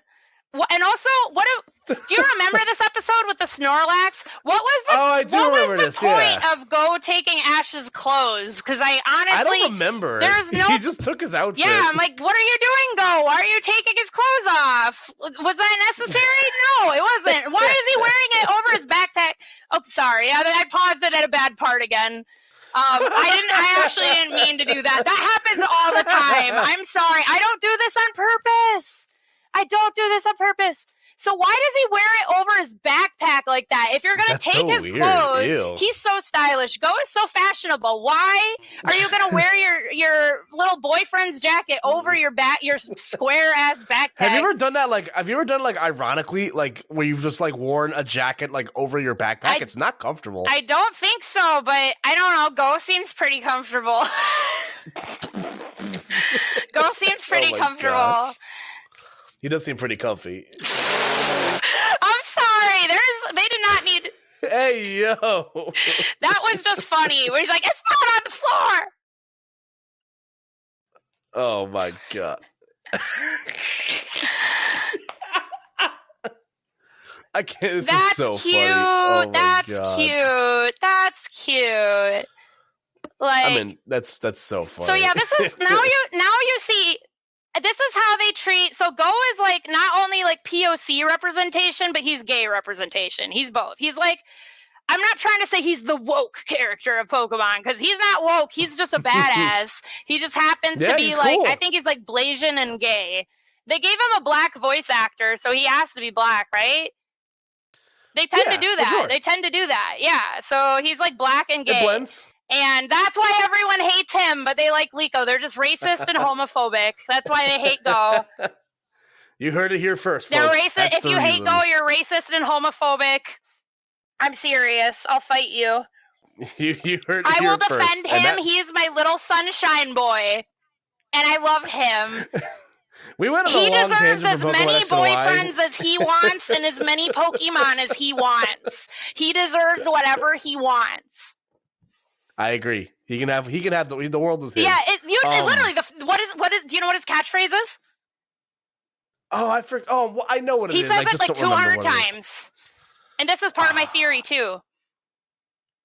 Oh my god, what is? It's why am I my blanking all of a reality, sudden? my future, and the future's in the palm of my hand. He only says that's what it was. Oh, yeah. There's a really cute one where like he says the future is in the palm of my hands, right? And then like Ash they both make fists, and then Ash puts his fists, friendship of the fist. Remember this. Friendship of the fist. And yes. then he puts his fist forward, and then he says, "Our hands," right? I'll send you that photo. It's so I ship them so hard, and everyone says I'm like a pervert for it, and I'm like, only because they wrote it like that. I didn't do that. If it were up to me, it would be strictly wholesome, and there's a lot of wholesome, but there's a lot of scenes that they put like an uncomfortable amount of focus on Go's ass, and that's why I want the time skip, because I'm like, just age him up. Just age him up. If you're going to keep doing this, if you're going to keep putting him, and like, do you notice he's, and you want to know something really bad? It's really bad that I know this too. Someone pointed it out to me. When they split up, Ash and Go split up, Ash takes the path on top and Go takes the path on the bottom. I know.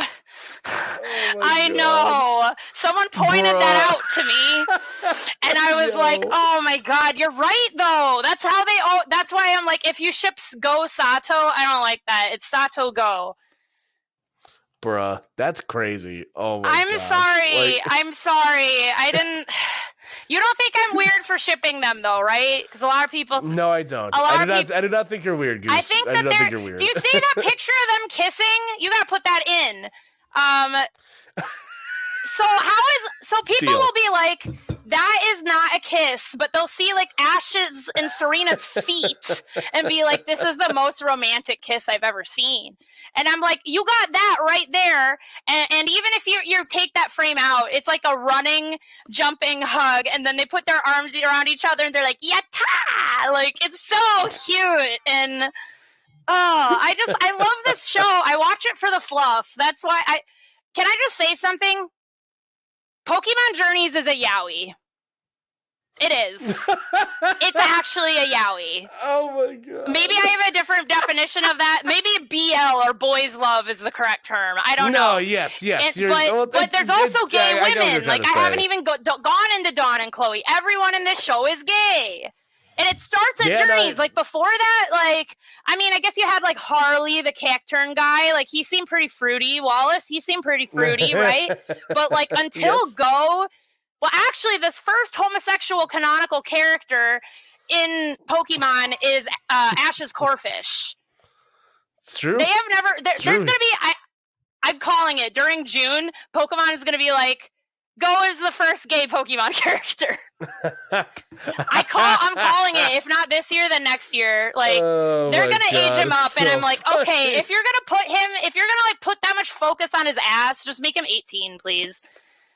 It's so funny. Man. I'm serious. I love it. I've watched the show so many times. I'm like, can you honestly tell me how you didn't notice any of this?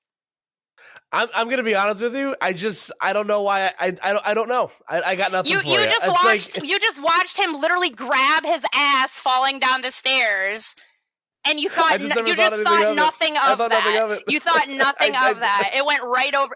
What did you think about the hand holding scene where it's like, it's so embarrassing having you hold my hand? You know, he has a gulpin on his head. You know he's mad blushing under that gulpin. You see Go blush all the time. It's probably one of those things where, like, I probably thought in the moment, I was like, oh, that's funny. It's just like, but then I just kind of like, compartmentalized and just moved on. Oh, I never moved on. I never moved on from them holding hands. I never moved on. This is where I'm at in my life. If you told me I was going to be like my OTP, and I don't actually ship characters that much. Like I'm a Fire Emblem person, and like there aren't that many Fire Emblem ships that I'm like, I love that ship. Like I'm like, I'll put them together, but I'm not like, that's my ride or die. Like I am with, for example, Eliwood and Ninian. That's like my Fire Emblem OTP, right, okay? Yep. And I know she's a dragon, but Ash has a dragon ship too with the Latias that kisses him, so... See, I don't write this show. I don't write this show. I just watch the show. I don't make those decisions. I don't tell a Latias, and then they bring her back in the second to last episode. And to be honest, when I was a kid, I was like, that's the best kiss in Pokemon, the Latias. She's the best girl for him. Because I love that movie. Yeah. I don't know why. As a kid, I thought that. And then this is why I say they're watching me. As soon as they write Go off, who comes back? Latias. And then they confirm that it's like the Latias that appears at the end of the movie, not the one that kisses him, but they show the one that kisses him. And I'm like, are you watching me? Goosaphones. You bring back the Latias. I don't... Like, they're watching, and then they put all this Ash and Go stuff. I started shipping them at the second episode. They have... the third episode. But the second episode, they literally have a rainbow reflected in Go's eye in the first episode he appears in. There's like flower symbolism. Can I keep going? I'm going to keep going about Sato Go. I'm going to keep going about why Sato Go is canon. Because this is part of why Journeys is a Sato Go time skip. So Horizons. I'm gonna throw on just a second. It's a Sato Go time skip. We never talked about Sun and Moon. Let's talk about Sun and Moon. Let's talk about Sun and Moon real quick so we can get on to Journeys, because this is the good stuff. It's Journeys. Yeah, we'll make it quick. Okay. Well, we talked about X and Y, how we feel about it. We'll talk about Sun and Moon quickly, and then we'll get into like the and we have the same stuff hot and, like, takes on X and Y. Yeah, my hot takes are kind of valid. That's because I actually watched the show. If you actually watch the show, you'll come to these conclusions. You see it right there. Yeah. So getting into Sun and Moon, my opinions is that, like, at first it kind of I had to warm up to Sun and Moon the anime the same way I warmed up to Sun and Moon the games, where it's like it was definitely Pokemon's first time doing something like very different. It was like not necessary. It was, it's not your traditional Pokemon game where like it feels very. It's a different gameplay experience. Gone are the traditional 8 gyms. They're making the Pokemon League as you're playing the game, so like everything feels very like on the fly. It felt very fresh. I like the Kahuna challenges. I like the different characters you meet, for the trials and everything that you do with that. I think I like tropical areas a lot. I like a lot of the Pokemon in Pokemon Sun and Moon. I think talk about the games for a bit. That opening tutorial section is like one of the worst experiences of my life because they talk too much. But I love the characters that world introduces to us. Yeah, I love that Lana way, has 2 little twin sisters because I have a friend that has 2 little twin sisters that looks just like her. Yeah, it's so cute. It's really hard for me to pick a favorite between like Mallow, Lana, Lily, like for the girls, and then I like Kiawe. I'm not huge on Sophocles. I'm gonna be real. He's all right. He's fine. He's just bootleg Clement, especially right after X and Y, and he's electric too. Like we have to go from Clement to this kid for our science kid, and then our science kid becomes Clement. Go, and then it's like, okay, you nailed it this time. I mean, you can never truly replace Clement though, but like. Yeah, I don't know. I love Kiawe, though. You know, Kiawe, no one has any idea how old that is. Imagine you're like a 10-year-old in a classroom, right? And there's this shirtless, buff, black dude with a Turtonator. And, like, is he 10 too? So I looked this up, and the wiki says he is 11 to 19. Oh, like how the hell old is he? Because he's like always shirtless and he's ripped. Is he supposed to be 10? That's some broad strokes for sure. I know. And once you ship Sato Go, like I didn't notice anything between Kiawe and Ash the first time I watched it, but like once you talk to other people that ship it, they'll bring up Kiawe because like Kiawe challenges Go. He's like, I don't think you're worthy of being Ash's friend. Yeah. And then he challenges him, and then he uses a Z move on Go. He does not hold back at kills all. Him. Yeah, he almost kills Go. But he's like, oh yeah, but I planned my Marowak to save you, so it's okay. But everyone says that's like another gay thing is that Kiawe is for him too, and I was like, you know what, maybe you're right. Like, where was I this whole time? Where was I this whole time? This all flew over my head. I think that's why they do it though, is because the kids aren't gonna understand it. Like they're not gonna think. No one's gonna overthink it except for me. So they can do all this crap. But if it was a girl, you'd be like, whoa, slow down there. Yeah. But some of the stuff that I really like about what I like about Sun and Moon is that like I like that they gave Ash like multiple like parties to feed off of. Like I like his relationship with everybody. So like it's nice having Ash with an ensemble cast to play around with. And Kukui is his found family. Yes, that's his dad. Everyone's like, who's Ash's dad? I'm like, doesn't matter who his it doesn't matter who his biological dad. His dad is Kukui. Yeah, like when in those episodes and Journeys where they go back and like Ash he picks him up at the airport and he says, "Welcome home, son." And then they have a little baby. Yeah, and that baby is the only time a character ever ages in Pokemon. By the way, that's important to note. I think we're going to see time skip baby. Yeah, time skip baby. It's true. We could see. Like I love Kukui and I love Burnett. Do you think he's maybe 2 years old by one? I'm like, maybe he could be 10 if it's an 8-year time skip. Maybe. Or maybe it's a 10-year time skip. Oh, if it's a 10-year time skip, when they remake Alola, that baby is gonna be the protagonist instead of Liko and Roy. I think Liko and Roy are only gonna last 3 years. Yeah, that makes sense. I think it's gonna be a new set of protags every 3 years. Makes sense. And I think eventually it's not going to be as much of a reference to Journeys, but I think it's the people that wrote this thing I've been sending to you. They wrote, okay, what do they do in the future and how does that change the world? Right. I think that's what Horizons is.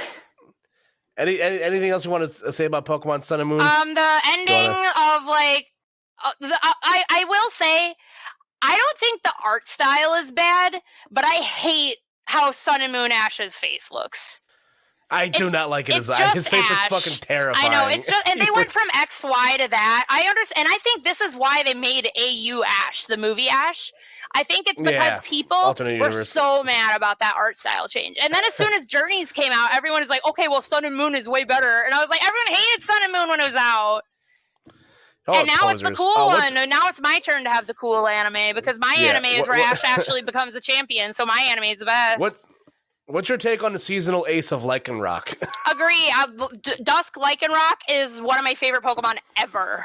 I just So pulled cool. a full I love it art so much. It's one of my hollow. I favorites. just pulled a full art hollow from one of I'm the so Sword and jealous. Yeah, I know. It's only worth like $8, but still, Dusk Lycanroc, and it looks like my actual dog too. Technically, it's my mom's dog. My dog looks just like that. That's so dope. So, and also it's got green and orange are my two favorite colors. So it's got those green eyes and that orange fur. I love Dusk Lycanroc, and also its eyes turn red. It's like Kurapika from Hunter x Hunter. Like, and when its eyes turn red, it gets extra like edgy power, just like Kurapika. I love Hunter x Hunter. Do you notice a pattern? Yeah. I think that the people that made Journeys, I think they watched Hunter x Hunter before they made this show. They even have the aura thing. Like, it's true. they have Gon and Killua, and then they have the aura. They literally were just like, you know what? What anime does everyone think is good that people think looks like it's for kids, but it's not? Hunter x Hunter. Okay, that's what Pokemon Gen 8's gonna be. Yeah. I love Ash's just Pokemon layout in general. Rowlet's a top tier Ash Pokemon. Litten into its evolved state of. I was so mad it evolved. Yeah, I hated that. Okay, well, the Litten made me cry. I told you that, right? So that was great. The whole thing is that, well, I know that it does look up to Incineroars. I don't hate Incineroar. I just hate the way that it evolves. It literally faints and evolves to do nothing, and you don't see Incineroar do anything until Masaze Pokemon Master. So the whole point was like, it's like if Pikachu beat the Raichu at Lieutenant Surge and then evolved anyway after. I felt like that made it lose all its impact. Like, because this is one series where, like, besides the Rowlet that eats the Everstone, and the Everstone is a seed bomb, so yeah, it doesn't evolve, but there's a plot explanation for why it doesn't evolve. But Torracat is the only other Pokemon that's not fully evolved. And I thought that was another, example of like the lower of evolution beats a higher evolution. And then it evolves anyway. And not only does it not evolve to do like one final strike, it just evolves to faint and then do nothing for the rest of the show. I hated that. Yeah, he does end up using Darkest Lariat, but in Masaze Pokemon Master, like in the new stuff, this is why I'm like, Journeys tries to fix everything they did wrong. I don't necessarily know how I feel about Ash having an Ultra Beast and a mythical Pokemon at the same time. Yeah, well, welcome to being a Go fan. I don't know how I feel about Go having a Regilucky and a Suicune and a Flygon and an Absol. Yeah, you know what? I'm glad that Ash has those, because people would hate Go even more. So they say that the Ultra Beast and the mythical don't count. They're like, why should Go have a legendary? Ash has never had a legendary. And then they'll bring up Naganadel. They'll bring up how Solgaleo was kind of his Pokemon too, Nebby. And then they'll bring up the Pokemon Go thing, Melmetal. Yeah, they'll bring up that, and they'll be like, yeah, none of that counts. Other than Go, it's all Go's fault because he's the first one to catch a legendary, because Ash never did, even though he just had like 3. So whatever. Sorry. Yeah, because then you get those people that like you have to have the conversation between mythical Pokemon and legendary Pokemon. I know the difference. Like, I don't have time for this. No, I know the difference. I know the difference too, but it's just like I don't always have that time or patience with people. Oh Like, yeah. it's just too much. Oh yeah. I love talking about this show, but sometimes it feels like I'm talking to a brick wall. Like, you feel like my arguments are very persuasive because you have context. Yeah, exactly. Like I'm someone that's like I've dedicated a good chunk of my life just as much as you have. Yeah, to this. but like, a lot of the times I'll tell invested. people all this, and they'll either be convinced or they'll be like, "It's a kids show. It's not that deep." Yeah, exactly. And I'm like, okay, wow, all right, you're just gonna ignore everything, and they'll be like, "Oh, but level 5 Snivy," or "Oh, but he's still 10." Like when I cosplay Ash, and they're like, "Well, if you asked me, I have cried at cons." A lot, because people are like, they know I like the show, and they're like, how do you feel about Ash leaving? And then my friends are like, oh god, here we go again. Like, and it's like, I was like, we have to go to the hotel room and watch Masters 8 right now, because you're never gonna understand why I'm so sad, because Ash did so much, and he still has more to go. He could go to Paldea and find his treasure. It's all about finding your treasure, and him and Go are splitting up, and I don't like it, even though, and then we will actually go, and I will be there sitting in tears being like, do you see Cynthia took out the Pikachu with Destiny Bond because she knew she had to get rid of it because she knew it was his ace. She knew not to underestimate Pikachu. Yeah, so Oh my god. and this has been going on for months because I was dreading that it was going to end because every season, like I was saying, I think it was before we started recording, but we get. Are we done talking about Sun and Moon? Can I just talk about the show? Yeah, we're done. Okay, I want to talk about Journeys. That's what I want to talk about. Let's talk about Journeys. Let's talk about Journeys. All right, here we go.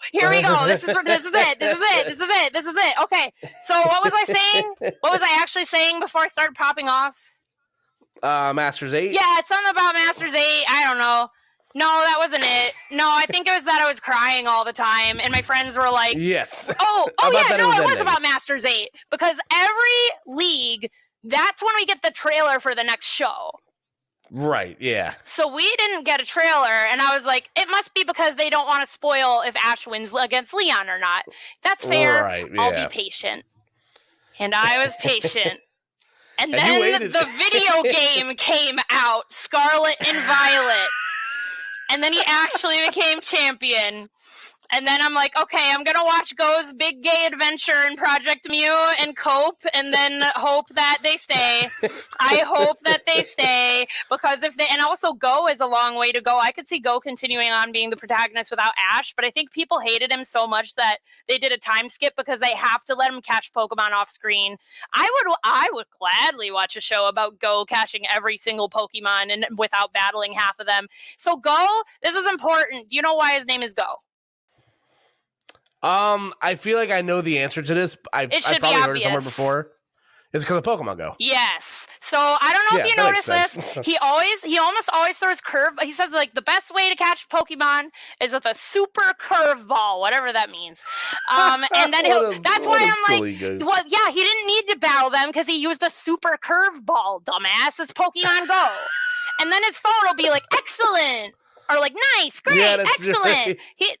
He's the Pokemon Go boy, and that's why he's collecting. He is. That's so clever. I think Ash represents, he's gone through all the regions, he replaces the protagonist every time. So Ash represents you playing the main series. A lot of the kids these days, these gay children all grew up playing Pokemon Go. So, like... Yeah.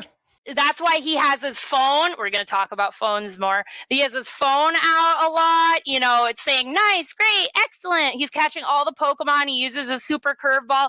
His name is Go. His parents work for Go Systems. When his phone rings, you want to know what his ringtone is? Go, go, go, go. Go, go. I'm like, we get it. He's the Pokemon Go boy.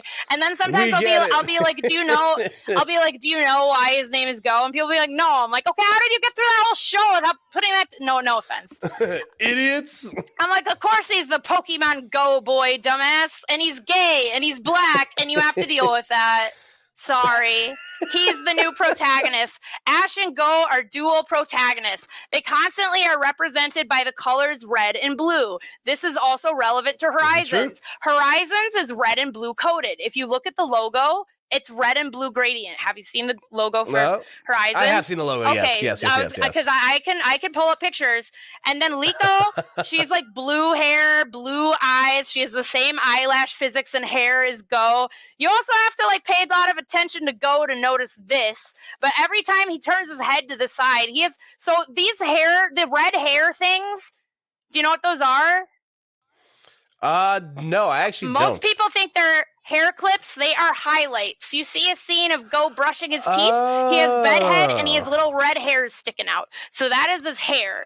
So like the highlights and the spikes change sides constantly every time he moves his head. Like I'm trying to cosplay this kid and I'm like, it depends on what goddamn direction he's facing, how his hair is supposed to go.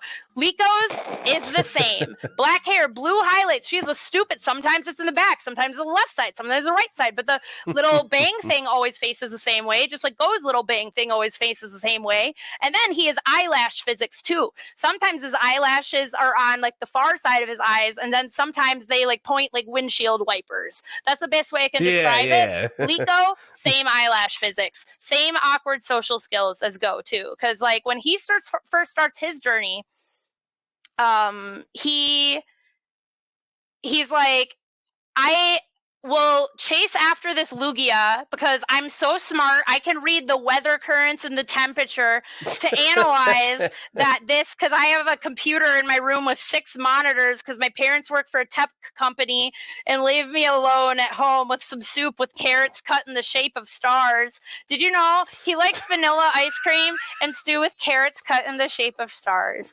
And Ash's favorite food is croquette sandwiches. And those are recipes I make at home because I love them. I would love a croquette sandwich right now. That sounds delicious. Yeah, it's like a fried freaking potato ball. And it's like, I don't know if you know this, but I'm vegan. And like, I did notice, yeah, yes. I can make all of this vegan. Oh, also, you know what? There's a Pokemon abridged of this. And Go is vegan in that. That's amazing. He's your character. He's they my wrote this character for you. He is the perfect character for me. I love him so much. He is the best. Ash, not companion. He is a protagonist, and I would say I like him. I like him and Ash as protagonists equally. I think they bounce off each other because I think most people, if they had to watch an anime where all the main character did was catch like 20 Pokemon in an episode, they would go insane. And I would watch it. I would gladly watch Go catch 1,000 Pokemon. That would be the best show ever, in my opinion. But I understand that is not what most people want to see. So let him do it off screen and let him come back and catch Mew. Let him be older because we've already explained, like, I explained how my gripes with how Pokemon treats its female characters. This is how Pokemon treats its gay characters. Not only do they, like, give them, like, you know, and he's good representation, though. He's a really good character. But they also, like, draw him in all these situations that are, like, they know what they're drawing. They know what they're drawing. They wouldn't do that with a female character, ever. Question for you about journeys, because obviously, like, you know, Ash and Go are gay. They're gay. Yes, we've established. But also, like, you know, they're a huge backbone to the series. But also a big part of the series, like we mentioned, is, you know, revisiting these old places, running into old characters you haven't seen in a while.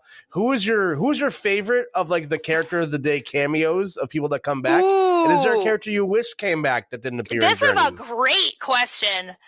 So when you say it didn't come back, are you referring to non-speaking lines, or are you referring to? Yeah, let's go with that. Okay, let's go with that. So this character has a non-speaking line, or like Richie shows up in like a little cameo. But I would have loved to see where Richie's at now, because even in Chronicles, he's one of the characters they go back to. He's one of the anime original characters, which is what they're focusing on now. They're focusing more on these anime original Maybe we'll see Richie in Horizons. Ooh, okay. We're cooking. I remember around the time they were going to reveal who the Masters 8 was, I saw a lot of rumblings online that people were like, what if one of the members of the Masters 8 is Richie? That would have been cool. That would have been so dope. Like, granted, like, I'm pretty satisfied with the Masters 8. Because they've already eliminated Gary, because he's doing Project Mew now. And then they've already eliminated Paul. Because Paul said, well, I'm a gym leader. I don't have time for this. Even though other gym leaders are in it. He just didn't enter. So Paul would have been a nice... We all know that Trip lost to Bianca, dude. He's not in the Masters 8. Yeah. He's taking school photos. And it ends up being Alon from X and Y. And... Which I think it's fine. Yeah, I do. But how do you feel about him losing to Leon right away? I wish he didn't get jobbed by Leon. That's like what I'm upset about. I like that he did. You want to know why? Why? Ash loses to him in XY. It is very close. And I will admit, when I saw that water shuriken hit, I was like, that should have killed. Like, the animation, it looked like he won that battle. And then, like, the animators just said, no, he's going to win the Alola. He'll win the next one. He'll win the next one. You can make it as close as you want. For real this time. For real this time. He's going to win the next one. He does win the Orange League, though. People forget about that a lot. Orange League erasure is not welcome in my home. Yeah, I know they don't go back to the Orange Islands. I get why. That would have been fucking nuts. I kind of wanted to, because Orange Islands. Oh, you know what? We never talked about Orange Islands. Let's talk about Orange Islands really quick. We can talk about that because I love briefly. Orange Islands. You want to know? There's another ship in Orange Islands for me. You know what it is? Let me think of the characters that shows up in Orange Islands, because like, is it between main characters? Yes, it's called orange shipping. Orange shipping. Is it? What? I gotta think about this. Okay, think about it. It's called orange shipping. Orange shipping. This is one of my other ships. I don't have that many, but I have a few, quite a few, but not that many. Man, so like, hint: it's not gay. It's not gay. It's not gay. It's not gay. It's straight. Is it between Brock and the Professor? No. No, that's an sense. age thing too. I don't like that. Yeah, that's also okay, that's an age that's thing too. bad. I don't like that. Their characters are the same age, and it's straight. Orange shipping. Who does Ash travel with in Orange Islands? Who are the other two characters? Oh, with Tracy and Misty? Yes. Oh, I can it prove this. Misty? Nope. I do think that during Orange Islands, Misty has more of a crush on Tracy. I mean, not on Tracy, on Ash at the time. But I think as soon as Johto ends, she goes back, and her and Tracy. Have you seen Pokemon Chronicles? I have seen Pokemon Chronicles. Okay, yes. They have a lot of fan service together in Pokemon Chronicles, and also in the second movie. True. In the second movie, Misty is like she's talking about Ash to Melody, who is the Pokemon Ocarina girl. So I will definitely cosplay her at one point. I also love the second movie. I think it's one of the best movies. It's such a good movie that Herman Cain quoted it when he was running for president. Did you know that? Oh my! I did not know that. That's crazy. He says, what the this fuck? is his speech, his presidential speech. He says, if he wasn't a Republican, I would have totally. Well, either way, I think he just dropped out. But like, he's like, life can be a challenge. Life can seem impossible. It's never easy when there's so much on the line. But you and I can make a difference. There's a mission just for you. So look inside, and you can find just what you can do. I've had to look inside. So do you know how that goes? Life can be a challenge. Oh, yeah. That's Life can seem impossible. Sorry, you have to deal with my singing. It's a song. I can play it better on the ocarina than I can sing it, but it's a do-do-do-do-do-do. It's the song she plays on the ocarina. Yes, it's the song she plays on, and the instrument she has is an ocarina, by the way. They actually make replicas of it. The STL one sucks. I'm sorry. I could get in trouble for this, but I don't think the right people are gonna see it. But if you buy an ocarina, buy it from Songbird. Don't buy it from STL Ocarina. It's a freaking sticker that they put on that mass-produced ass thing. There's a private maker that makes a way better Pokemon ocarina. But I work for Songbird, and I don't plug them just because I work for them. I plug them because I'm like, this is, if you buy an ocarina, I recommend this website because that's where I started and that's where I still buy them. Anyway, I'm gonna buy one. And I'll buy one right now. Do it. I'll teach you that song on the ocarina. Can I play? Will you be able to hear me if I play a Pokemon song on the ocarina right now? I probably. Okay, maybe. hold on. Hold on. I'm gonna get ocarinas out. What time is it? 11:32. I gotta make this quick. I'm gonna get in trouble. Actually, no. My neighbor's dogs were freaking barking. I yelled at the window about it because they were like, she was like tied up outside, and there was another dog, and they were like literally fighting. And I said, "Control your dog," because there was a dog fight outside, and she just left it outside. And she's always like, "Ginger, Ginger." I'm like, I don't know, go get Ginger. Go bring her inside. She's going to freaking maul this dog. She's a sweet dog. I understand. If I was a dog and someone was on my turf that I poop all over and the lady never picks it up, I'm sorry. This isn't supposed to be a rant about my neighbors. I'll be right back with some ocarinas. Oh my gosh. This is fantastic stuff. Would you be willing to have me back on this podcast in the future? 1,000%. Okay. I would love to have you back. I keep telling you, I need a platform to talk about this. Also, can I say something? I think when is it? Is it tomorrow? I don't know. There's a Chugga Conroy thing coming out very soon. On Saturday. It is Saturday? Yes. Watch that because I'm in it. What? I can't tell you why or what I do or what the game is, but watch it because I'm in it. Okay, that's sick. Yeah. That's my buddy. Actually, I love Chugga Conroy.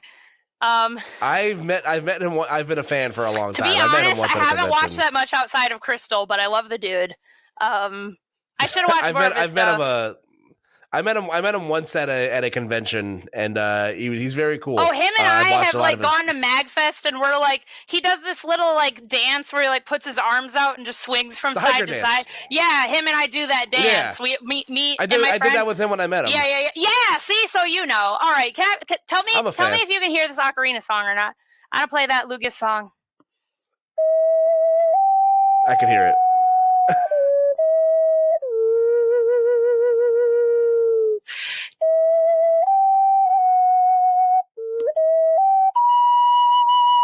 Sorry, I think that's peaking. No, you're good. You're sure? good. Yeah. Okay. I feel bad. I don't want to like blast out anyone's ears. You're fine. You're fine.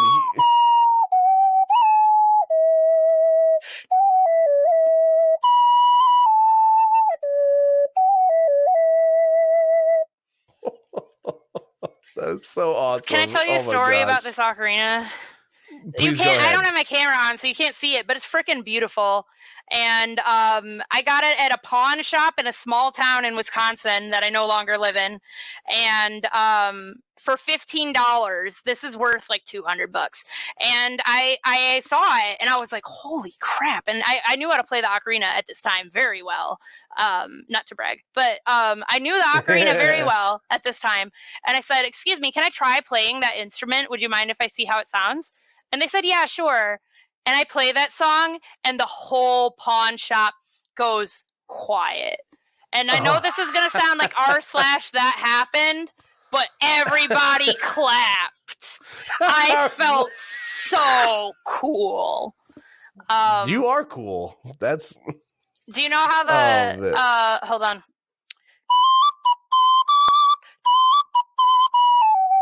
Oh, that's sick.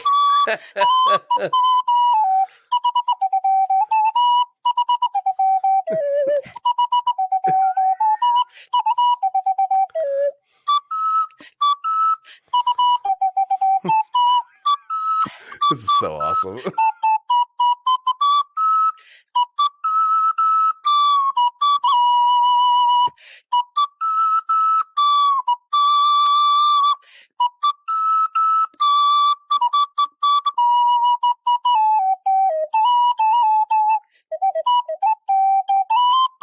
Sorry.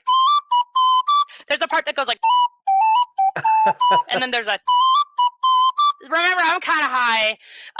Sorry, but You're fine. You're fine. Listen.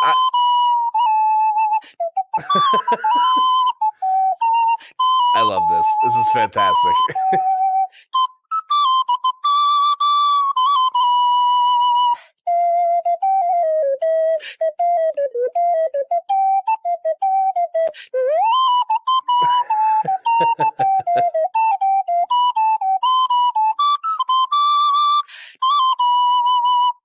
So I tried learning the Journeys song, the Japanese. I actually know the master that take me on a journey, please choose me. Yes. This is an Ash and Go song too. We could be the best team of all time. You gotta ask me later which songs are the best because I have strong opinions. We'll do everything we'll together. Make a whole other podcast out of that. Learn. So it says anywhere you're going, so am I. And then the last season in English, it's I'll go anywhere if I'm with you. Great song. And then it's take me on a journey to your heart. Like, who is that supposed to be about in that show? If not Ash and Go, who else is it supposed to be about? And it sounded like they weren't splitting up. It sounded like they weren't splitting up because it's I'll go anywhere with you. Anywhere you're going, so am I. And then and I think the full version, they almost never release full versions of current songs, but it said, like, I'll never leave your side. I'll go anywhere if I'm with you. So I was like, there's no way they're splitting up. They're both going to Paldea, and I'm certain of it. The second to last episode is titled Ash and Go Out on a New Adventure. That's literally the name of it. And I'm like, they're not splitting up. And they split up. And I had to cope so hard that I wrote a fan fiction about that episode if they didn't split up. That's how bad it is. You will have to convince me very hard if you want me to read it, but I will read it. But you will have to convince me very hard. We'll save it for later. We'll save it for later. We'll save it for later. But yeah, no. If you want to read my Sato Go fan fiction, you're only getting this out of me because I'm high. I would never tell anyone about that. Like that was going to my grave. That was going to my grave. That was like basically instead of like them going, because they fight. They see all the Butterfree evolve on the tree, and the lights are so beautiful, and like the colors in Go's eyes are shimmering, and Ash never wants to leave him. Like it's like that. But anyway, so God, I don't know if I can do this song right now. So I'm gonna try. Jesus. No, I'm gonna try. Okay, we'll go give it a shot. Okay, this is the last Ocarina song, though. We do have to move on after this. I know, but it's the 1, 2, 3 Journey song, so it's relevant. Okay, so yeah, go for it. That's it. Give it a shot.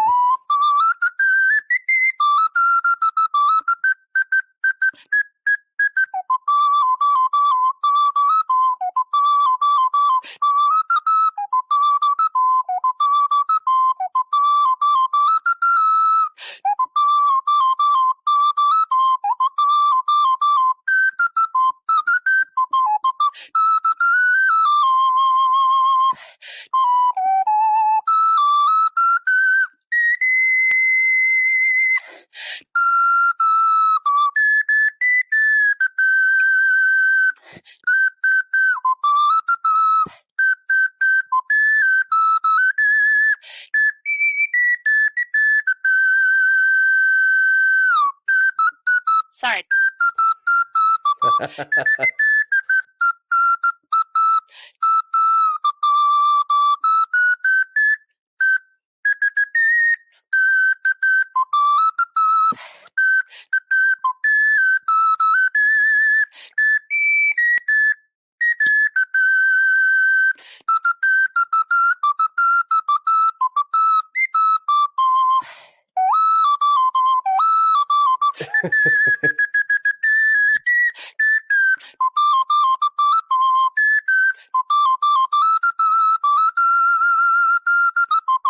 I screwed the last line up. There we go. That's it. I'm sorry. I'm done, Ocarina. But that's the opening. That's the opening. I'm gonna cosplay Go, okay? At VGMCon next year. The theme is tropical, so I can just be Alola Go, so it's fine. So it's still relevant. I dig it. And I'm gonna have his sweater, and I'm gonna have snaps sewn into the front, so I can fit one. I'm having Ocarina cases sewn into my clothes. My pockets. Both Ocarina cases. The little shirt pocket, Ocarina case. Strapped. So I'm going to do a concert, and I'm going to play that at a concert. And I also bought an instrument called the Aerophone Go, which I'm also going to play. And I'm going to cosplay Go, and I'm going to have my own concert at the main stage at VGMCon. They already accepted this, by the way. They're sold. Oh, they're sold yeah. on me. Let's like go. I actually am going to be organizing that con, so I have power. I have power over who can be a guest and who cannot. Yeah. I'm volunteering, but like you're at my mercy of volunteering. It's not gonna be volunteering for long because we're gonna like fundraise with speedrunners and stuff. I'm sorry, this isn't about VGMCon, but like there was a lot of crying about Pokemon journeys at VGMCon, so it kind of is about VGMCon. Do you have another question about the show?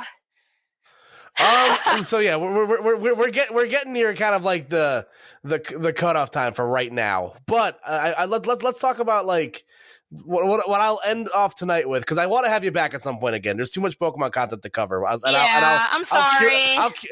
No, you're great. This has been one of the best podcasts I've ever recorded. Okay. This has been so much fun. I'm having a great time. And thank you. I'm glad. I'm always looking to get fresh guests on here. So I'll definitely curate something to get you back in the future. But I want to, obviously, like I said, a Pokemon, in my opinion, a Pokemon season is only as good as its league arc. What are your, like, let's talk about the Masters 8 tournament, and let's talk about Ash vs. Leon. I love it so much. So first he fights Steven, and I'm kind of glad that Elan loses to Leon, because that shows how much stronger Ash has gotten from, because a lot of people are like, he was peak in Kalos. I was like, no, he wasn't. He grows and they're like, he gets dumber in Sun and Moon. I'm like, no, he doesn't. He grows as a trainer in Sun and Moon, and then he grows again as a trainer in Journeys. He's growing. as soon as Black and White happens, he gets better every season. So he gets better every season from Gen 1 to Gen 4, where he like beats the Latios. And yeah, he does get dumber in Black and White. I will concede that. I know I love this anime, but I'm acknowledging it's not perfect, okay? That season the gas leak, who cares? Yeah, but I love the N arc though. There's some parts of Black and White I really like. Yes. I like Agreed. Black and White. I think it's not great, but it's like it's overhated. Also, it's not always black and white. I love that song, dude. That's like one of the only freaking non-4Kids songs I like. Anyway, so it just shows that Alon lost to Leon, how much stronger Ash has really gotten.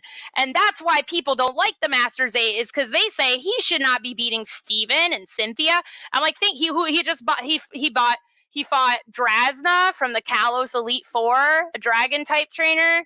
He just fought Volkner. He just fought Raihan, who was in the Masters 8. He's just fought some strong opponents, and he's been on a winning streak, because there is a point in Journeys, and Go has to pull him out of this rut. You know how people like bring up the snowball scene in XY where Serena like pulls Ash out of a rut? Yeah. Go does this, and he says, "Would you pull yourself together, Ash Ketchum?" That's exactly what he said. Because Ash drops from, I think, the great class back into the normal class, and he's like, "Oh my god, I'm such an idiot. I keep losing to Octolock with this frickin' he gets PTSD from B. He has actual trauma from the. Did you see Riolu? He got like shot in the head from that thing. He got that grapple lock. It was not okay. That liquidation, it literally was like, I thought she was trying to freaking kill that baby Riolu. How could you possibly? He's a baby puppy. You shot a baby puppy in the head. You could just win without shooting the baby puppy in the head, okay? But this is why Ash has such a strong aura bond with his Lucario, is because he has like tentacle trauma. I don't write this show, okay? So there's Tentacruel. He loses to a Tentacruel, and he loses to an Octillery, and he's like, God damn it, these freaking tentacles keep penetrating my asshole over and over. This is terrible. I hate this. I'm back in the normal class now. What the hell am I supposed to do? This is embarrassing. I'm supposed to be the Alola champion. I can't get out of like rank 2000 in Pokemon Showdown. What's wrong with me? And then Ash is like, I guess everything I'm doing must be wrong, because he keeps telling Riolu to be using Vacuum Wave from far away, because he's traumatized from that Octolock move. He's like, if there's an opponent with tentacles, I cannot be up close, or I will get shot in the head. He's like, I cannot do that, and I don't want my Riolu to go through that again, because it was traumatic for him. And literally Ash is like sitting on the floor moping, and Go has to like drag him by the clothes out of the lab to like go on his little research mission when he catches Flygon. And then Go uses, I think like the Flygon uses Draco Meteor, and he uses the patented Ash Ketchum Draco Meteor climb with Raboot. And then he has it kick. It's not Pyro Ball. They call it Ember. It's like Beta Pyro. But Go's Ember is basically Pyro Ball as a score bunny. And then it's Kirkland. It's Kirkland Pyro Ball. Yeah, it's Kirkland Pyro Ball. So he kicks a Draco Meteor into Flygon, and people say Go never battles. He's badass. So he kicks a Draco Meteor into the Flygon. So that has dragon energy too. So that's like a super effective, even though it's a fire move, which it resists 4 times. That's like a super effective, because he's kicking his own Draco back at him. And Ash is like, how the hell did you do that? And then Go's like, I don't know. This is just what you do when you battled. You just come up with this anime crap. I just did the thing you did. And then Ash is like, wow, maybe I don't suck that bad. And from then on, he's climbing the ranks. He's beaten Champion Iris. He's beaten that is like the rut he gets pulled out of, is when he gets knocked back into normal class. And after that, he's getting stronger and stronger and stronger and stronger and stronger with his Pokemon. He trains so hard. Gengar gets that. Everyone learns a new move from his old Pokemon. He gets the Surfetch. He has to go through like actual formal night training. And there's a thing where his Dracovish bites the Surfetch. What the hell is it? Meteor Assault? Star Assault? I forget. Yeah, Meteor Assault. Okay, I think it's Meteor Assault in the sub, but I think the actual attack is called Star Assault. I'm trying to remember. I get confused. I think it's Meteor Assault. Okay, in whatever English. that attack is. So like Dracovish biting its sword would stabilize the energy, and then this is where Clement's energy readings like come in handy. He's like, the energy from the Meteor Assault is being stabilized by Dracovish biting. It's just cool. Ash deserves to be as strong as he is by the Masters 8. It is not plot armor. Ash has been cucked repeatedly. Have we not just gone over all these leaks he frickin' lost over and over and over? He gets cucked repeatedly. He has been getting better every series. He has a Lucario. He has a Gigantamax Gengar, Gigantamax Pikachu that can use Z moves. He's got like all these other cool ass Pokemon. He's got a Dragonite. They gave Ash a Dragonite. Like, and it's so, and dope. she's a female Dragonite who loves to give hugs. She's adorable. I love Ash's Dragonite. Best Dragonite, better than Iris's Dragonite. Iris's Dragonite is a douche, but it really helps with her character because she's supposed to be like the dragon tamer. So that Dragonite is better for her. But like Ash's Dragonite, that's where it's at. Also, like it's been a long time since we've had a female confirmed Ash Pokemon. They only really did that in Black and White. They confirmed, I think, they just really liked the move and Pidove. Or I guess Unfezant. And Pidove, yeah. Yeah, but like they just everyone spams attract just so they can like reveal genders. So weird. Yeah, I don't know why they do that, but it's kind of interesting that like we actually know the genders of all Ash's team. And the way that we know this is confirmed female is she does act very female, but when they did the distribution during the Masters 8 arc where you could get it in Sword and Shield. It was a female Dragonite. Yes, it was female. God, take me back to Sword and Shield. I never thought I'd say that.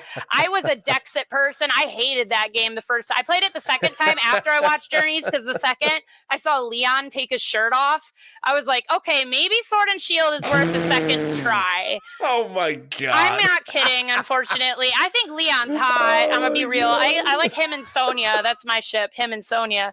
That's so funny. I think Leon's hot. I'm gonna be real. I'm a Sonya. I'm a Sonya enjoyer. I thought his outfit was so stupid, but he's like, as soon as he takes off his outfit, he's just very good looking man. But you know what wasn't stupid? That battle between Ash and Leon. Thank you for getting me back on topic. I'm sorry. I got you're Ash you're versus totally Leon. fine. I got Ash you. versus Leon. That was the best goddamn top number one anime battle in any anime ever. Free. It clears. It clears the second and third best battles. It clears Ash versus Gary. It clears Ash versus Paul. Oh, I'm not even saying just in the anime. I'm talking about anime, all of anime. Oh yeah. Out of any anime ever, Ash versus Leon is the best fight in existence. It was insane. Like that's why they delayed so much. We kept getting filler episodes. I woke up to watch a filler episode about everything that Go did during the Masters 8. I was up at 5 a.m. to watch a filler episode about a recap of everything that Go did at 5 a.m. with no subtitles. That's how bad I am with this show. That's how addicted I am to this show. But that's so funny. Anyway, that's why they bought so much time. And they wanted to make that the best. Like, he's like, use all your if I was Leon, like people say, like Ash would not have won if he did not use all of his gimmicks. And that is true. I do not think, because he uses 2 G-Maxes, Pikachu and Gengar. Yeah, and then he uses Mega Lucario, which I was surprised how quickly Mega Lucario went down. I remember I was watching this, and I was like, Ash in the beginning is doing really good. Like, he gets the first knockout on that and you want to know what he says when he's fighting Leon? He says, I think I know what he says. Yeah, he says, this is just like fighting Go's Pokemon, but Go can't be there because he's a Project Mew. But he says that because he has Galar starters too. He's like, this is just like fighting him against Go, which should have happened. We see them battle in an opening. We never see Ash and Go battle each other. In the time skip. Because I feel like Go was still a rookie trainer in Journeys. So now time skip, he's had time to catch up to Ash. He's got all these legendaries on deck. You already know that he did. Yeah, Ash versus Leon, man. Oh, and then they show all his Pokemon, and they play the original theme song, and like it's just down to just Pikachu. But like he used all the gimmicks because Leon did not. He never loses except to Eternatus, which Ash and Go catch. By the way, something that Yes. Leon could not do, that Ash and Go could do together. Got him. The power of friendship of the fists let them catch their Eternatus. Anyway, they frickin' show like all his Pokemon from every single region, and Pikachu gets this like Which dark was great. aura and also electric, and it plays the original theme song. And oh, that battle was so tense. I thought it was going to be a draw because I thought Ash was going to Paldea after this. I thought it was going to be a draw. I thought they were going to tie. That's what I expected to happen. I didn't think he was going to win. That would have been very anime of them to do. Oh, there was also a quote-unquote leak saying that Ash would lose. Yeah, right. I know. But it was like some people thought it was reputable at the time. But anyway, Eternatus. Right. I'm getting back to Eternatus. There's a reason I brought that up. So Eternatus, Yes. for whatever reason, and people, this is another reason people hated Go.